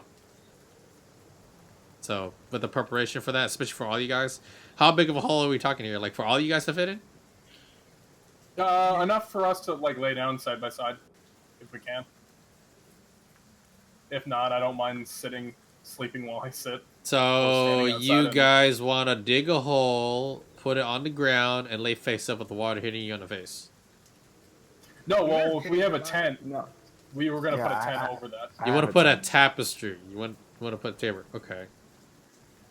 If you look at the D20, if you look at the bottom right, I kind of drew a little thing. Like, basically put a teepee over that, if that makes sense. Okay. Yeah, that's probably fine. Okay. So you guys want to do that? All right, that's fine. All right. Anyone want to do anything while this is happening? Anything else? What's up, Mihai? I'm working on it, so I can't really do much. Yeah, I'm working on Hopefully, it, it's bro. gonna be worth it. I guess I'll gather firewood. You guys want to light a fire on the logs that you're sitting on? Oh God, no. No. I'm gathering firewood though. But I mean, you want to light a fire? It's gonna light those motherfuckers that you're sitting on fire. I mean, you didn't think that through, did you? We can take like a. You guys use your Move it hour of time to away set from this there, up, by though. the way. I'm just letting you know that now. Yeah. So, anything else since you guys are here in this ditch, this flat of like just made of logs which are unstable, which can be a little bit unbalanced. The rain overhead with the tapestry. Sometimes some rain and water sneaks through and wet dirt. So you guys are in here. I don't think any of you guys lit anything, so it's really dark. So those of you who have dark vision, you can see. For the person who can't see, it's kind of terrible. Unless you light a torch and you want to stick it somewhere. I'm just gonna try and get some sleep. If I can put a torch inside the teepee, then yeah, I'll do that. So you just jam it inside of like the muddy thing. Hopefully it doesn't fall on anybody. I'll put it in between like one of the logs in the middle there, and just kind of let it prop itself up. Give me a dex check to you see if know this what? actually stays steady. Okay. I mean, I can put mud in there and pack it in. No. Can I find a pebble or a rock or something? Sure. You find a little pebble rock. Okay, I'm going to cast the light cantrip on it and place it in the middle of the teepee. You cast light. So- It's blinding as shit because you're all right next to it. Ah! Oh God! Oh God! And it like shines throughout the tapestry, outside of the holes and above it. Bzz, bzz, it's like the WB. There you go. Okay. And the I torch would stays- like to, As run back then. Vicaros Mashu stabilized the torch. Ah, I didn't lit the torch. We got light. Bing! Light happens. Ah! Well, at least now we have light and warmth. Wait a second. Make me a constitution check there, Vicaros. Oh shit. Okay, you're fine. So you almost, with the blinding lights as you were closest to see, put it in the center where you want to put the torch. You're like, ah! You almost kicked over the torch.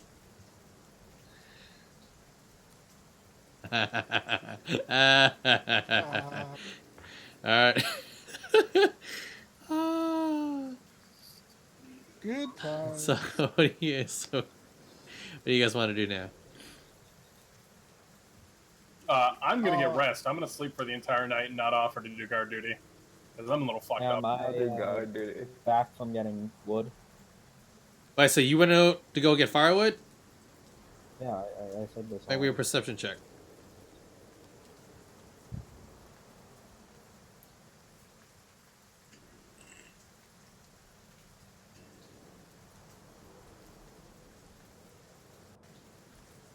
Yeah, no.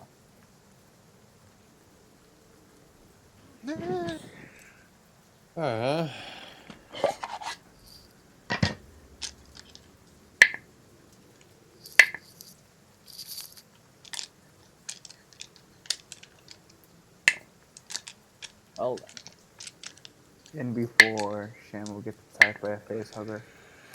Okay. So, trying to find bits of tinder and firewood that you could, Melody. You managed to come back and to see a bright light in the sky, and bright light etching towards you, especially from down the little ditch hole that was created. It was bright as fuck, and it stays there. And so you casted light, and this is a torch. Light cantrip. Paladins don't have cantrips. Yeah, but because of my race, I have light cantrip. Oh, the light cantrip. Okay, light. Let's see how long that lasts for, real quick. oh my god. That will last for 1 hour. So Okay, I'm going to throw this out there. Remember that time when we went with Ixor and Kolok into that temple, and he cast I believe it was light onto his club, and yeah, he was just a lighthouse. yeah. That's what I'm feeling right now. Remembering your past adventure with other members. Yeah. So, Axon, you do know that this light spell won't last for a while, but the torch is settled there by Vikros, and Melody has a foreboding feeling. Yeah. What happened then? So yeah, there you go. And you come back with fire. What do you guys do next?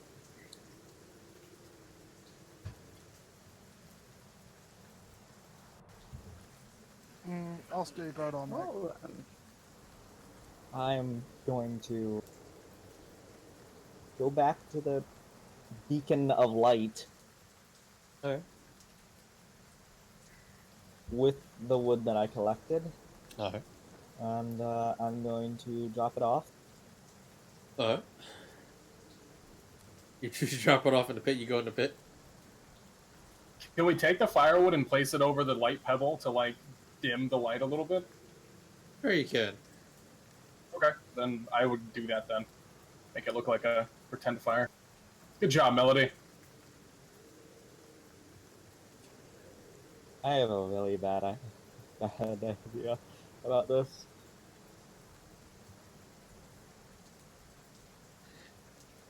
Anything else you guys should say or do this time?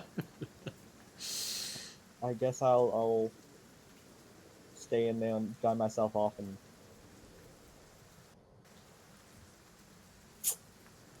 Okay. I'm last. being the watchdog.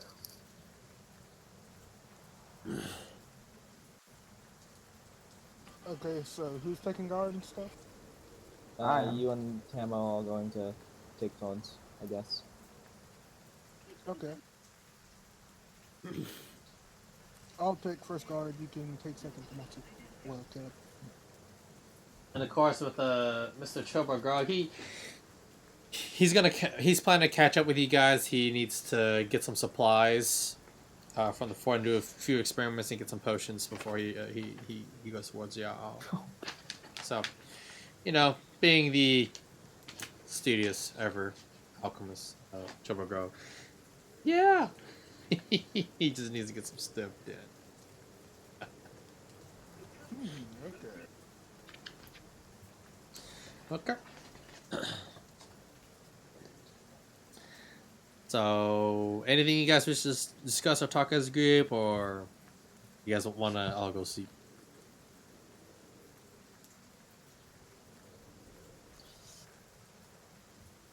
Everyone else is going to sleep. I'm taking first guard. Okay. You start taking your first watch, and around the middle of it, the light cantrip goes off because it only lasted about the hour. But the remnants of the torch still remains and doesn't fall over, thankfully enough to light shit on fire. Give me a perception check. And you're just sitting in there, or are you trying to look outside the tapestry, or what? Looking outside. Okay. Give me perception. I hope you don't have disadvantage. Well, from the height where he's at, yes, he does actually, because he's Damn not it. outside. He's just in a pit at a lower elevation. I said outside the tent. You want to be outside the tent in the rain? Yes. Like I can't get cold. Make me a anyway, so Constitution yeah. saving throw while you do that. You're just standing out there, heavy, cold ass rain and wind, in full plate armor. I think he succeeds. Alright, you managed to succeed and just shirk off your years of training as a paladin, fighting in Vestinia, having survived the great atrocities done upon you, and of course with your group, you're part of your squad. You're well known for this. This does not shake you one bit. All right. So what's your 20? Let me check real quick. Actually.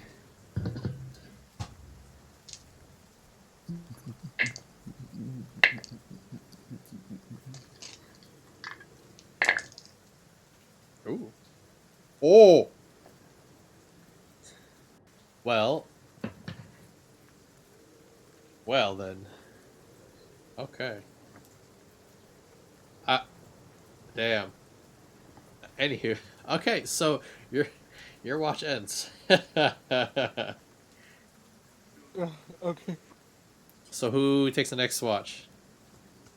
I am.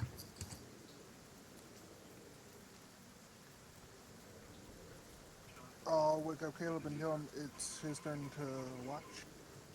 Okay. Axon just shoves you awake as it's your turn to take over the watch. I guess I pull out the tapestry and just sit outside. Okay. You just sit outside, letting it hit you, or what are you doing? Yeah, it's outside. Where basically this literally swap positions from where Axon was. All right. Just sitting under a little canopy, like under the shade of a tree, protect you from the rain. Give me a perception check.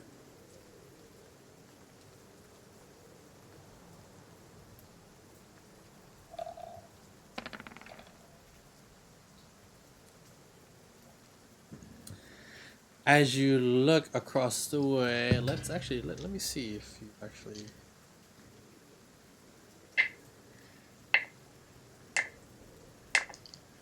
Cool.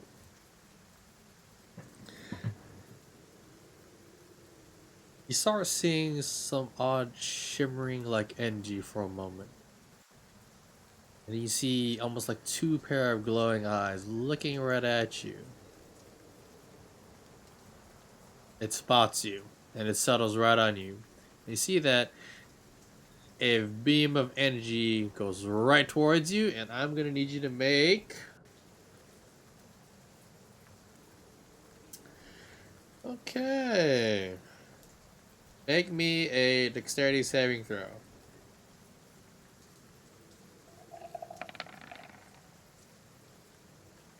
This odd white pure energy hits right behind you. As you turn and look back, you see the little bush that you were nearby turns into complete stone. Oh God. And from off the distance of what you see this creature lying in wait. You hear it growl.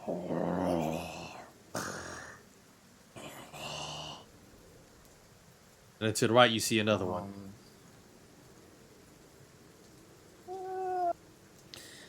Can I do a nature check to see if I can? Before you can do that, well,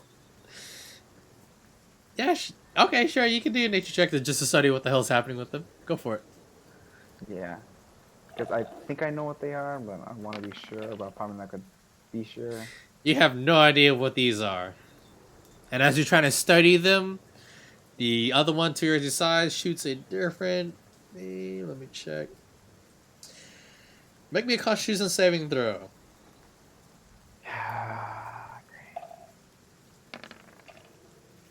That is a failure, and I see this odd yellow-like energy hits you as you're about to turn and look over, like, you become paralyzed. Joy. As these creatures start moving a little closer.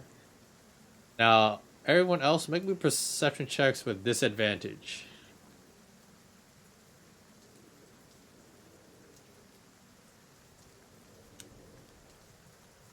Okay.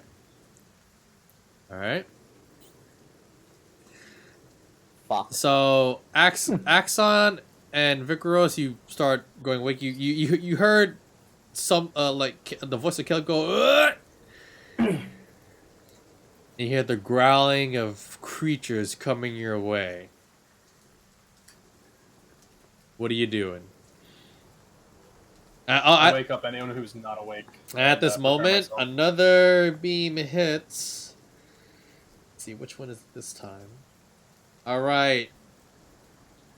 Since you're paralyzed, you automatically fail. So this large, weird, sickly green colored ray lifts you up, Caleb, and then tosses you, boom, right on top of your party members, bringing the tapestry, whoosh, along with the rain and collective water, right on top of you guys.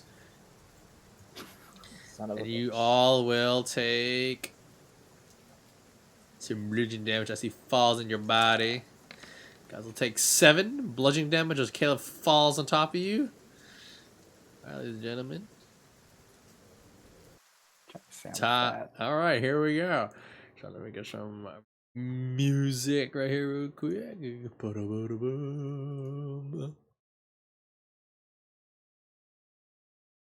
the map change from the castle?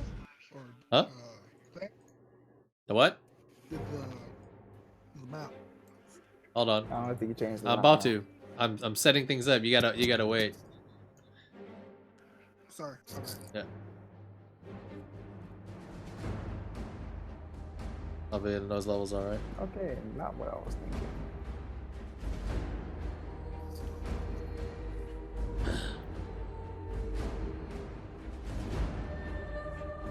So, you got alright. So let's roll initiative here. Alright, let's go. Turn to a while for combat, shall we? Let's see. Oh,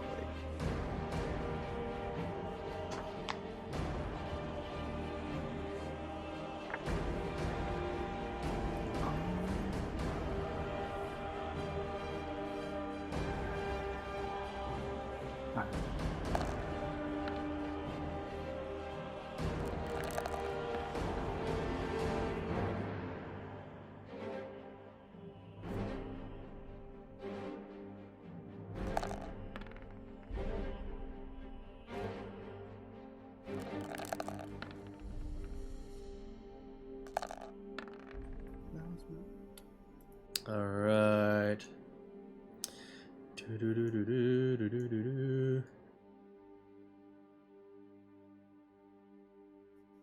+5. Who's missing? Oh, this guy. Oh, he got the 20. Holy shit. Mother asshole. Alright, anyone else we're missing? Yep. Oh, and I believe. So, all you guys minus the 7 from damage y'all took. Take it. Alright, so Caleb, it is your turn, so I'm gonna need you to make A con save.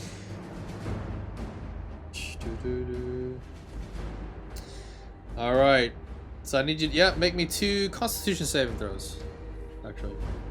2? 2 of them. Okay. Next one. So let's see, which one did you do? Oh, actually, I think it's only 1. Oh yeah, it's only 1. Sorry. So you're still paralyzed, like can't move, and you're like totally like stuck as like almost like a stone, but thank God you're not turned to stone. But yes, you can't move.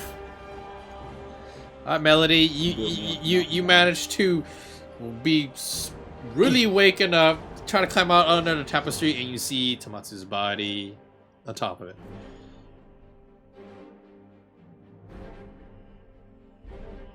Okay, I first look around to see what did this.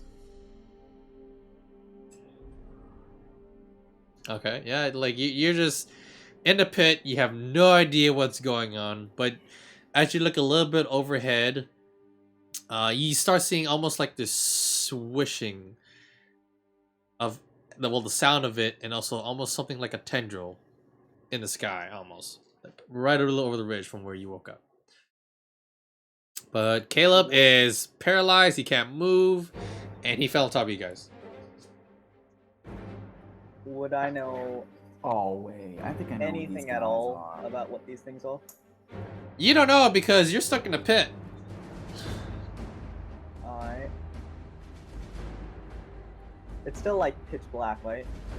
Yeah, it's way night. It's pitch black as fuck.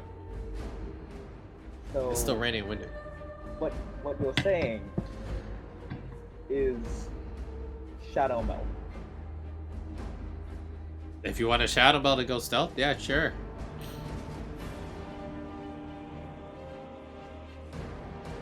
But like that maintains when you stay still.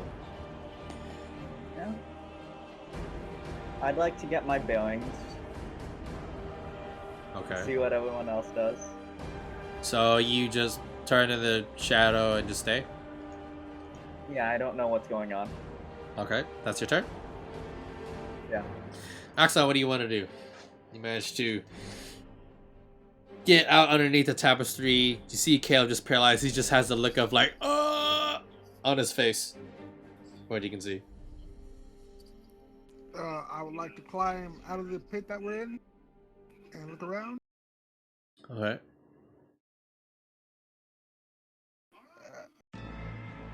So you use your action. So okay, you use your movement to climb up. All right, you stand up. You see these two large beasts. They have these oddly pointed ears, and along the inside it glows with this odd electrical red vibrant energies. They have very like toothy maws, very jagged, and they're pretty large as well. Thunderous legs and rippling muscle, and behind them, like their tails, is these several tendrils, and they glow with different energies, each one. Hate these guys. Yeah, guys, seems like we have a fight on our hands. Oh, what the hell? Wait, can I put on this? No, we have armor on. Can I We're use about already. can I use the bonus action to charge with the pauldrons? So you want to charge one of them? Yeah, I'll charge. Okay, so you can use all your move will take you to one of two. Let me see, to. Okay, so this guy, he's the only one in reach that you can probably charge to. Okay. Okay, I'll charge. Use my bonus action to charge him. So you go forth using your bonus action to, along with the ability of the pauldrons. You want to activate the pauldrons abilities? Yeah. So, what's the DC on that? The DC is a 15. Right.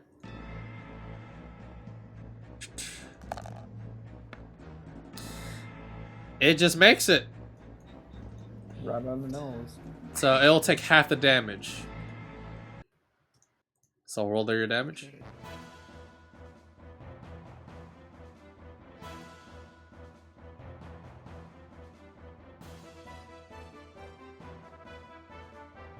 Okay, 48. Yep, and then move your token to radius. I'll move it for you. So you go forward, charging this beach with the pauldrons of the enforcer's onslaught. Bam! With a spiky edge right into it.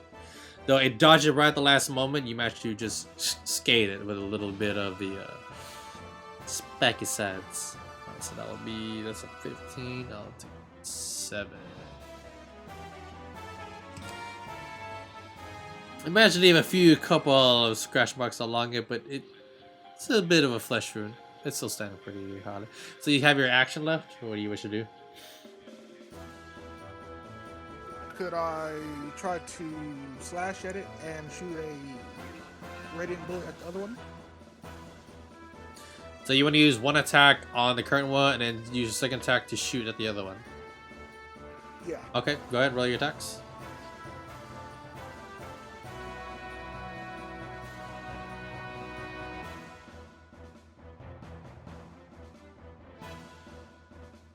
Alright, as you take your blade, after trying to attempt to slam into it, you manage to turn your blade over, slash across it.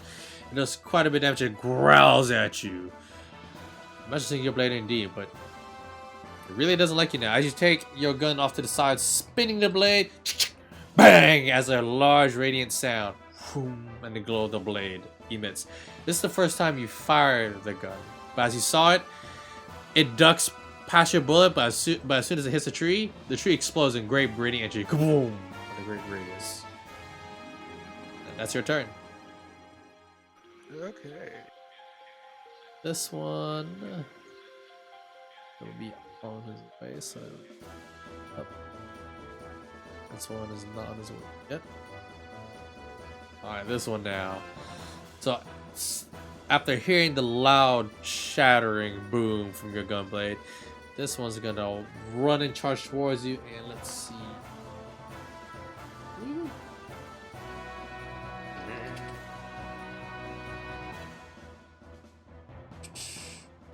This isn't good. I heard this one isn't on its way yet. Alright, so it's gonna attack you twice with the spiky tendrils. So it's the first one. And the second. Alright, so that's a 20 and a 17. Do either of those hit you? The first one hits me, the second one misses. Alright, so you will take... You'll take 9 bludgeoning damage, and you will take an additional 3 piercing damage. Okay.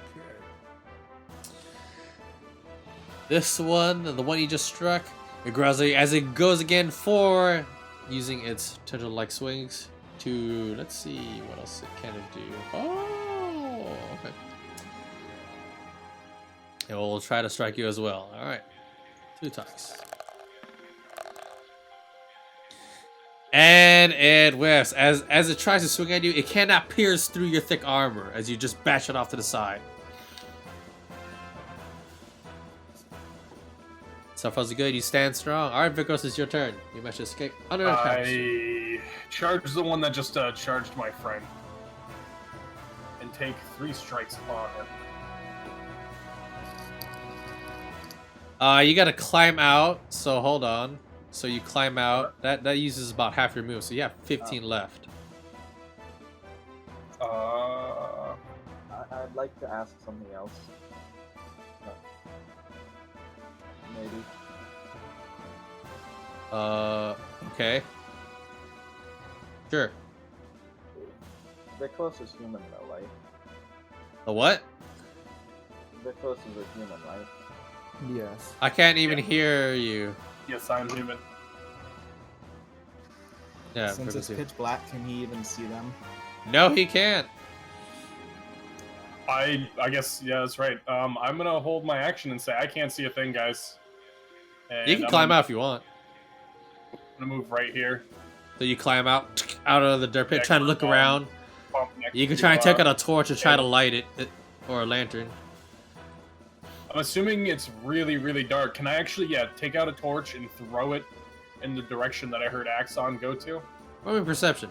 Did his ability give off any sort of lights? Okay. As you climbed up, you saw a gunshot. Well, no.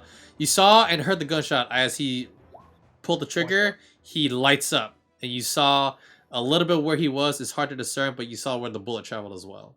So you have an idea of where he is. Okay. Alright, you roll good in your 24 perception check. So you do know where I'd like he's to throw at a and where the torch fighting's in the taking area. place. Okay. Then for this action, for this turn, I'll throw a torch somewhere in this area. On the tree, preferably. Alright, try and you just light it. light up a torch, toss it, one of the trees catches on fire, and you start seeing the forms of Axon and these creatures start brawling. Alright, that'll be your turn. This one, okay. Alright, Caleb. Moment of truth. Constitution saving throw, Glaven.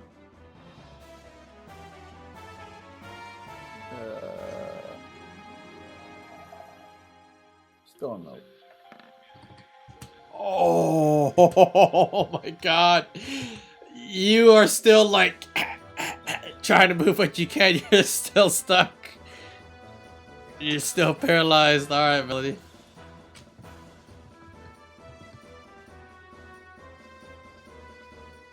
Alright.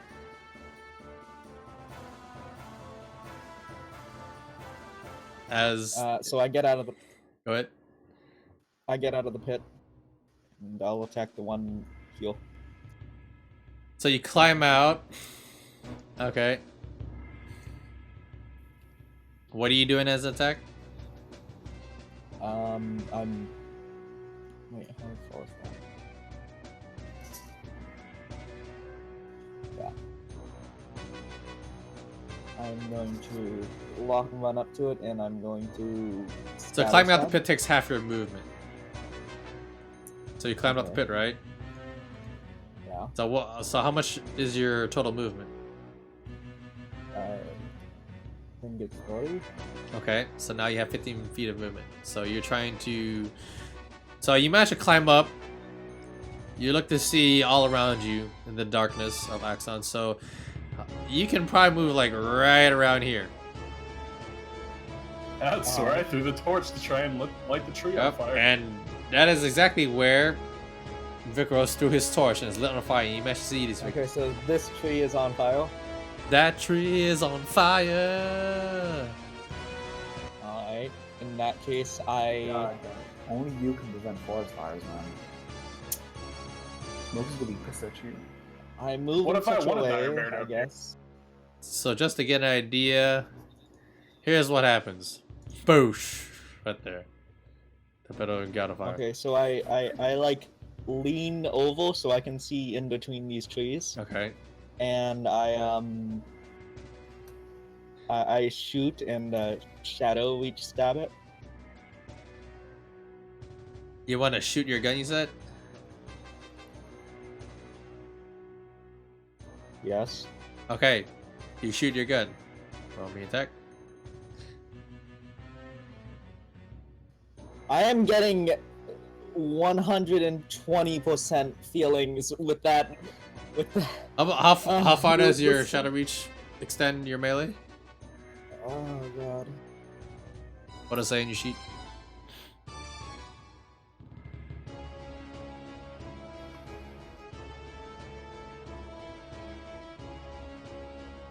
Melody. How far? 30 feet. Alright. So you reach out and striking and shooting the beast, and since Axel's so you do get sneak attack damage, and they actually both hit. Fair enough. We're gonna roll your sneak attack. That is 18 points of damage. Oh, just one? Yeah, it's just one. Okay. Yep. That's 60 sneak attack damage. Oh wow. So Axel, to your left you just hear bang, and then this large shadowy blade stabs this beast right next to you. Your friends are awake. You know you have help coming. Alright, Axon, it's your turn. Okay, I'm going to Spin to win, man. strike one of the beasts and shoot the other one again. Alright, you just swing, bang, once more. You bang. Alright, so when you're shooting up close, it is a disadvantage, but for this, with your gun blades, this is pretty fucking huge, and you swing it to the side, I won't rule it as so. And you have dark vision, so you're fine. So your first strike, you cleave into the side of this feline, panther-looking beast. It's very bloodied. As it growls at you, as you turn in great retaliation to the other one that's tried to nail at you, bang! You shoot one large radiant bullet. It sticks right in the shoulder, and it definitely lights it up. So everyone, except Caleb, sees the creature light up as you shot it. Except Caleb. Feels bad, man. This, you start hearing more louder footsteps. Ka-doom, ka-doom, ka-doom, Axon. And then out of... Roll me a perception check, actually, at this point. Okay. And Melody, you too. Shit. Axon, you see something, a more larger figure loom. And then Melody, since you didn't get to notice this, You start, but you can hear almost like sounds coming from behind you. We should go. And as that happens, our Melody, need you to make me a wisdom saving throw. Has this odd, weird sound. Pitches your ears. You turn around and look. This odd assortment of a melodic beam hits you. And colored in a very magenta way. Roll 12. Alright. So as you reach over with your Shadow Reach with the rear, and shooting with your pistol, bang. And trying to get ready for the reload. You start feeling really tired. And you fall flat on the ground, asleep. Fuck. Sleepy time. I'm gonna see which direction you actually fell. 1, 2, 3, 4. Okay, so you didn't fall back into the pit. So yeah, you just lay flat on the ground.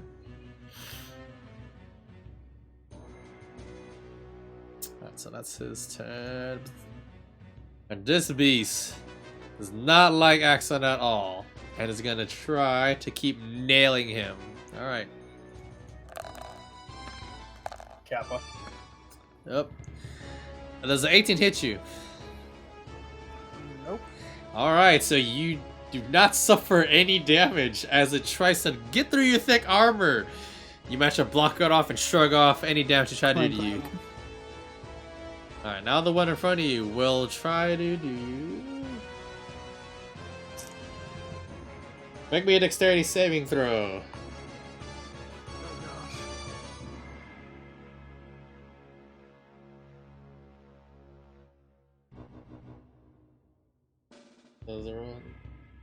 Alright, the one in front of you lights up one of its tendrils and shoots this odd, sickly, like orange, but with a mixture of red with it right at you, but you manage to whoom, dodge out the side, but as you look right behind you, it hits a tree. The tree, as it starts to fall down, doesn't fall down quick, it just slowly starts to fall. Alright, Vikros, it's your turn. I'm gonna charge the one on the south Okay, go for it. and make 3 attacks into him. Alright, go for it.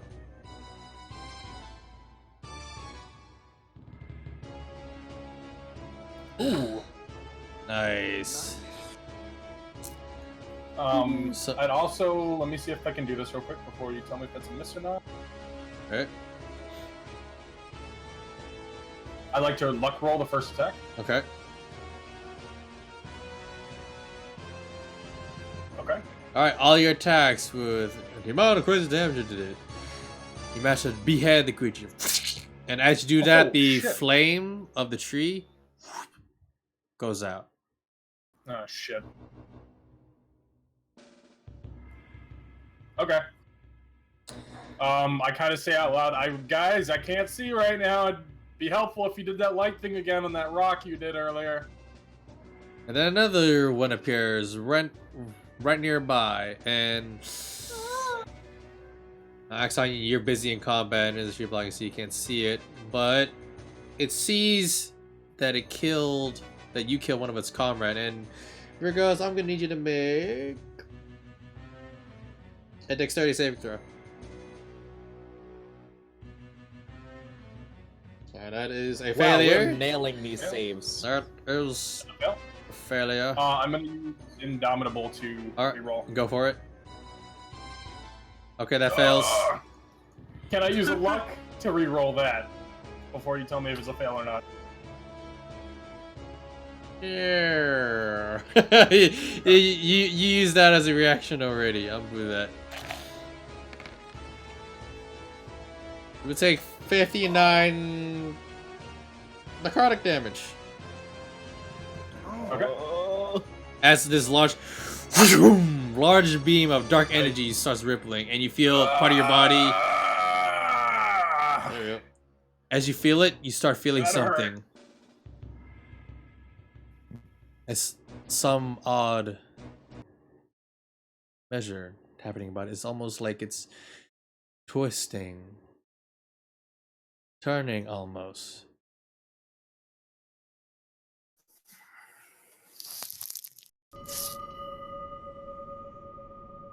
You hear a bell.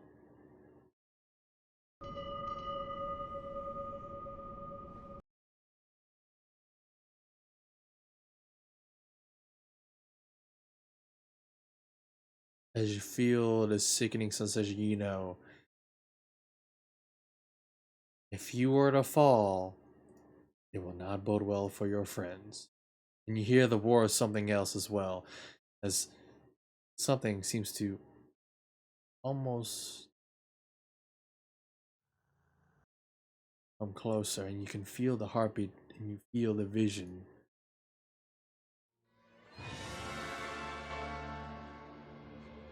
Alright, Caleb. Constitution saving throw.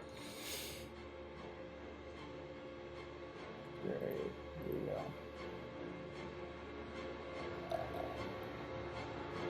we go. You are still paralyzed. Oh my god. So you're like, you can hear everything, but you can't move. You know there's some sick combat happening. Alright, Millie, you're gonna need to make me... Skill of wisdom. No! Right. You can't! No. You have to... Yep, it doesn't work that way. What? Yeah! Yeah! You... Someone has to wake you up! You gotta get hit! So you are skipped. Alright, well, it's your turn. I mean, Axon. Okay, I'm doing blinding smite. She's taking a nap. I'm paralyzed. Everyone else is hurt. Yeah, we're fucked. So, I'm going to strike this one twice. What are you trying to do? Blinding smite. Alright, blinding smite. So you gotta land attack before you can do that. That's your bonus action. So go ahead and do your attacks. So both of those do land. Okay, so that's damage. So, and you're using blinding smite, correct? Correct. Alright, so I believe that's a concentration spell? Is it? Yeah. So you imbue your attacks with the blinding smite. Let me double check something real quick. Real quick, actually. Level 2, I believe, right? Is it level 1? Level 3. Level 3! Holy shit. Okay, so you cast that. You would... Boom! With your Great Smite, it falls. Good job. As your turn ends, you see the large entity come out the forest, looking right at you as it sees you slice down its kin. Part of his large tendrils has launched different rays at you. All right, so you need to make me a strength saving throw. You also have to make me a Constitution saving throw. So this same thing. All right. So you managed to hold your ground as it just tries to wheel you in a different direction. You felt like this beam of energy, this sick beam energy, was just trying to toss you across the plains. And you managed to make the saving for this. So you only take half damage because it tries to rend your guts from your body. And you'll take 22 points of necrotic damage, I think. So since you have resistance to that, you only take 11. Okay.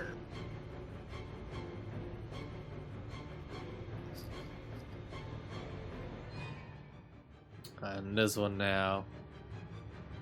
Let's see. What do we go for? So it's gonna walk over here and sees Melody and Caleb. I'm gonna roll something for it actually. Let me look.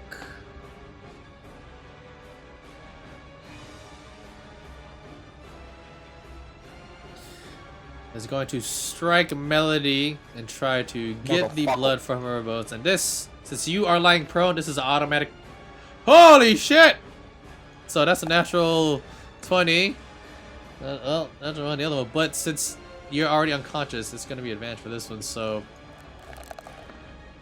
since you're on the ground, these hits are actually considered a critical hit. So, but you're going to wake up right after this, though.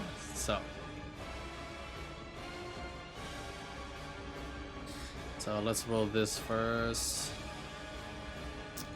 Alright, let's do this before I add any modifiers. Okay, so that's 2, 5. So you'll take 5 bludgeoning damage from the first one. It will also do additional piercing damage, which will be 10. So 15 damage. Then the second one, which would be 12. So that's 15. That's a 15. And that will be another 12.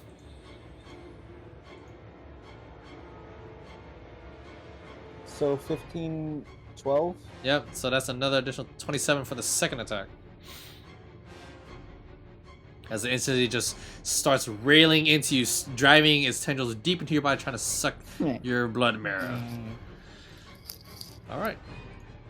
Vikros, you just hear the scream of Melody as she's trying to combat. Make a perception check. I'm gonna do some janky ass shit here. Also, since it's dark Bear with me. and it's in the rain, you get disadvantage. Take a 14. Okay. You have an idea that it's right near the tar pit that you made. I would like to use my interaction to throw a torch in that direction. Okay. You can take a bonus action and just toss it there. Okay, Ma- and then I'd like to So you want to throw the torch? throw the torch, yeah? Make a dex check to see if you can land a pretty good spot. Okay, so the torch doesn't fall into the pit on top of Caleb's body. Good job. So you managed to nail on a tree right here, and you see the creature across the way, across the pit, lit a flame. So I'm gonna do some janky ass shit here. I'm gonna do 4 attacks on this guy. I might die. I'm gonna move up on him. Right. There, I think. I'm going to make. Well, hold on. Let me look at my class real quick. I'm going to use my action surge. Okay, so you can do your And I'm gonna attacks, and then you can action surge. So you want to do your attacks and Yeah, action okay. surge? Yeah, So you're dual wielding, right? correct. So you get attacks with your main hand, but the thing is, you use your bonus action to toss a torch, so you can only get your main hand strikes. Yeah. So do your main hand Yeah, I strikes get first. two attacks. So you get your 2 attacks. I'd like to re-roll the first one with Okay. luck. Okay. So you have 1 luck left. Minus that luck. Yep. Hey, Sweaty, what's up? Oh, there we go. Okay. So that's what else you get the last 2. Okay, so you want to use your action surge and let me To do 2 more attacks. Yeah, that's fine. Let me check something real quick. Let's see. Just making sure. I wonder if it is actually a bonus action. That just gotta look. Oh, it is a bonus action, so ignore those 2 last things. Well, So it was just a. let me take a quick. Just to make sure. Yeah, I got it here in my class feature. It's a bonus action. Okay. Action surge. Penalty. So it's just the first. No, you can 2 use attacks. it. You can use it. You can use action surge. Oh Yeah, shit! It Okay, doesn't say. then, yeah, I do It that. doesn't say so. Yeah, it's a free thing. So then it's the last 4 attacks are the ones that I do on him. Okay. Did you want to do your bonus action to strike one more time? If I have a bonus action, I'm going to pop second wind. Okay, go for it. You can do second one. So 4 attacks. You got that's 9, 15, 27. Oh, that's what I'm talking about. 30 points of damage. Okay, there you go. So Vegas, you toss a torch, running across the way. slashing very viciously, almost trying to turn into sushi at this most, trying to butcher it. It growls at you. You now have its attention. I hope it goes to attack her again. This one across the way. Attack her, you beast! Make me a strength saving throw. Got me. That's you. As it sees you leap and attack towards its packmate. You manage to stand your ground as you feel like this sickly green energy that almost hit Axon tries to throw you. Okay, Caleb, Constitution saving throw. Heck. Constitution? For Caleb, your turn is over. The creature's turn is over.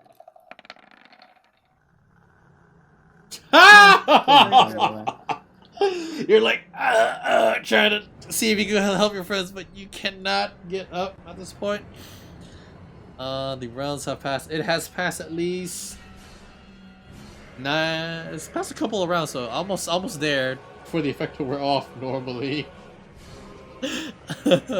Melody, it's your turn.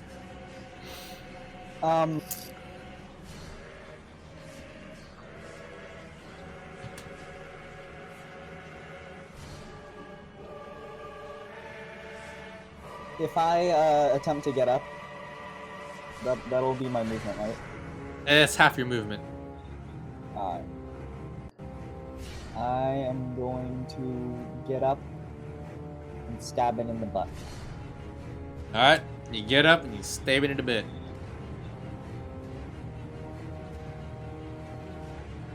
Go for it. No. And that is a critical! As you just get up angrily, how dare you, and you stab it right in the butt, and your sneak attack is also doubled. So just roll your sneak attack once. Okay, so that's 32 on top of 45. So 45 damage. So as you get up, and you stab it right from behind, right into the side, it goes, ooh! As you manage to take it down. Good job. Is that your turn, by the way, Melody? You have your bonus action and your movement. Well, the reverse half of your movement.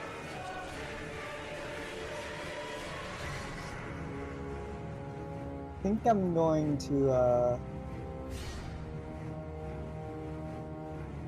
use my Veil of Invisibility. Do you remember what the details of the item are? If it requires the action or bonus action? Minor invisibility. Does it say bonus action or standard action to use it? No. Okay, so I'll have to update it for you. But yeah, that's fine. Okay, use your veil. What else do you wish to do? Step off to the side. Okay. That's fine. So you have like 15 feet of movement. Alright, Axon, what do you wish to do? I'm going to go to... I yell out, I still can't see without these torches! Okay. Could I put a light cantrip right? You already used it. Oh, there's only one. Yeah, you only get once today, dude. Well, then I'll just go over here and attack twice. Alright, go for it. You still have Blinding Smite on it, so blinding. it still goes on. So go ahead and attack it. Sweet. And it must make a con save. Yep. Or be blinded. Through the air. Through the air.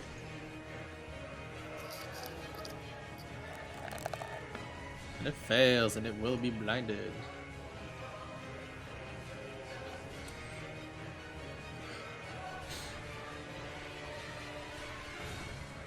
So you did your 2 attacks. Okay. Yes. 4. Did you roll your 3d8? No, not yet. Roll your 3d8.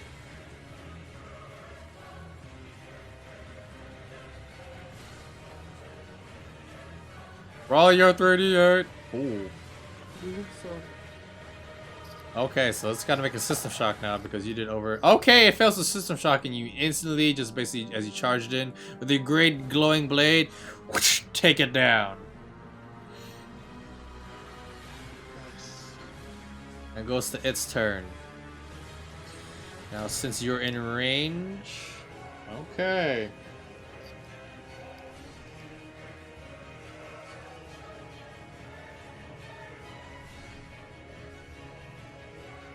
He's gonna move. Boom, as it jumps down near you. Now, make a strength saving throw. Axon, and it sees pretty much anyone in the vicinity. And Melody, make a dexterity saving throw. Vikros, make a dexterity saving throw. Actually, Vikros, make a wisdom. Sorry, wisdom.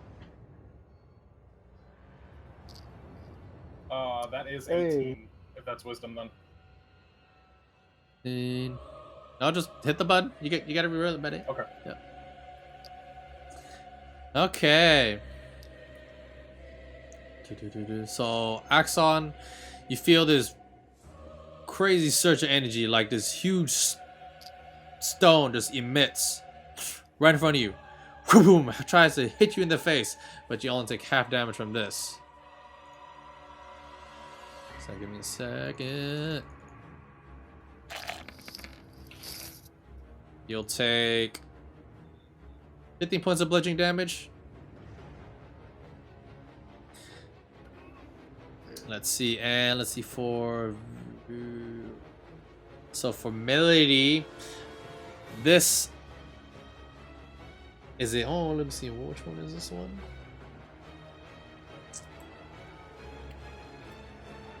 Okay, so this is, but since you have evasion, you won't take any damage from this. So as a lightning streaks across the way right at your face. And Vikros, your wisdom. Why did I hit my face? It was aiming for your face. Why? It missed. It missed. You have evasion. I know, but why aim for my face? Because it can. Because headshots count. Alright, so wisdom for you, Mr. Vikros, that is a failure, sadly. Okay. Prepare. I'm gonna die. Rip like this. You vanish, and all you see around you is complete darkness. And that, ladies and gentlemen, is where we'll end it for now. Till next time. No!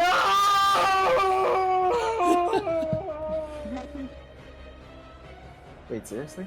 I scream into the Yep, darkness. it's time's up. Get ready for work and stuff. Sorry. But we laid out a pretty good note, so it's a cliffhanger. So we end the combat with Axon almost being brutally damaged by this large creature of certain magical abilities. Melody almost being ruined by lightning, even though she's invisible. How? And Vikros having failed a saving throw of this odd magic that was cast upon him by this large, ghastly, greenish, orange energy that just poofed him out of nowhere. And Caleb, who lays in the rain and dirt and mud and cannot move. Chilling in a pit. Well, I think next round you'll probably actually get up, so I think that's going to affect result, because I think we're about to hit round 10. Alright, so I am going to do my little closing thingamabob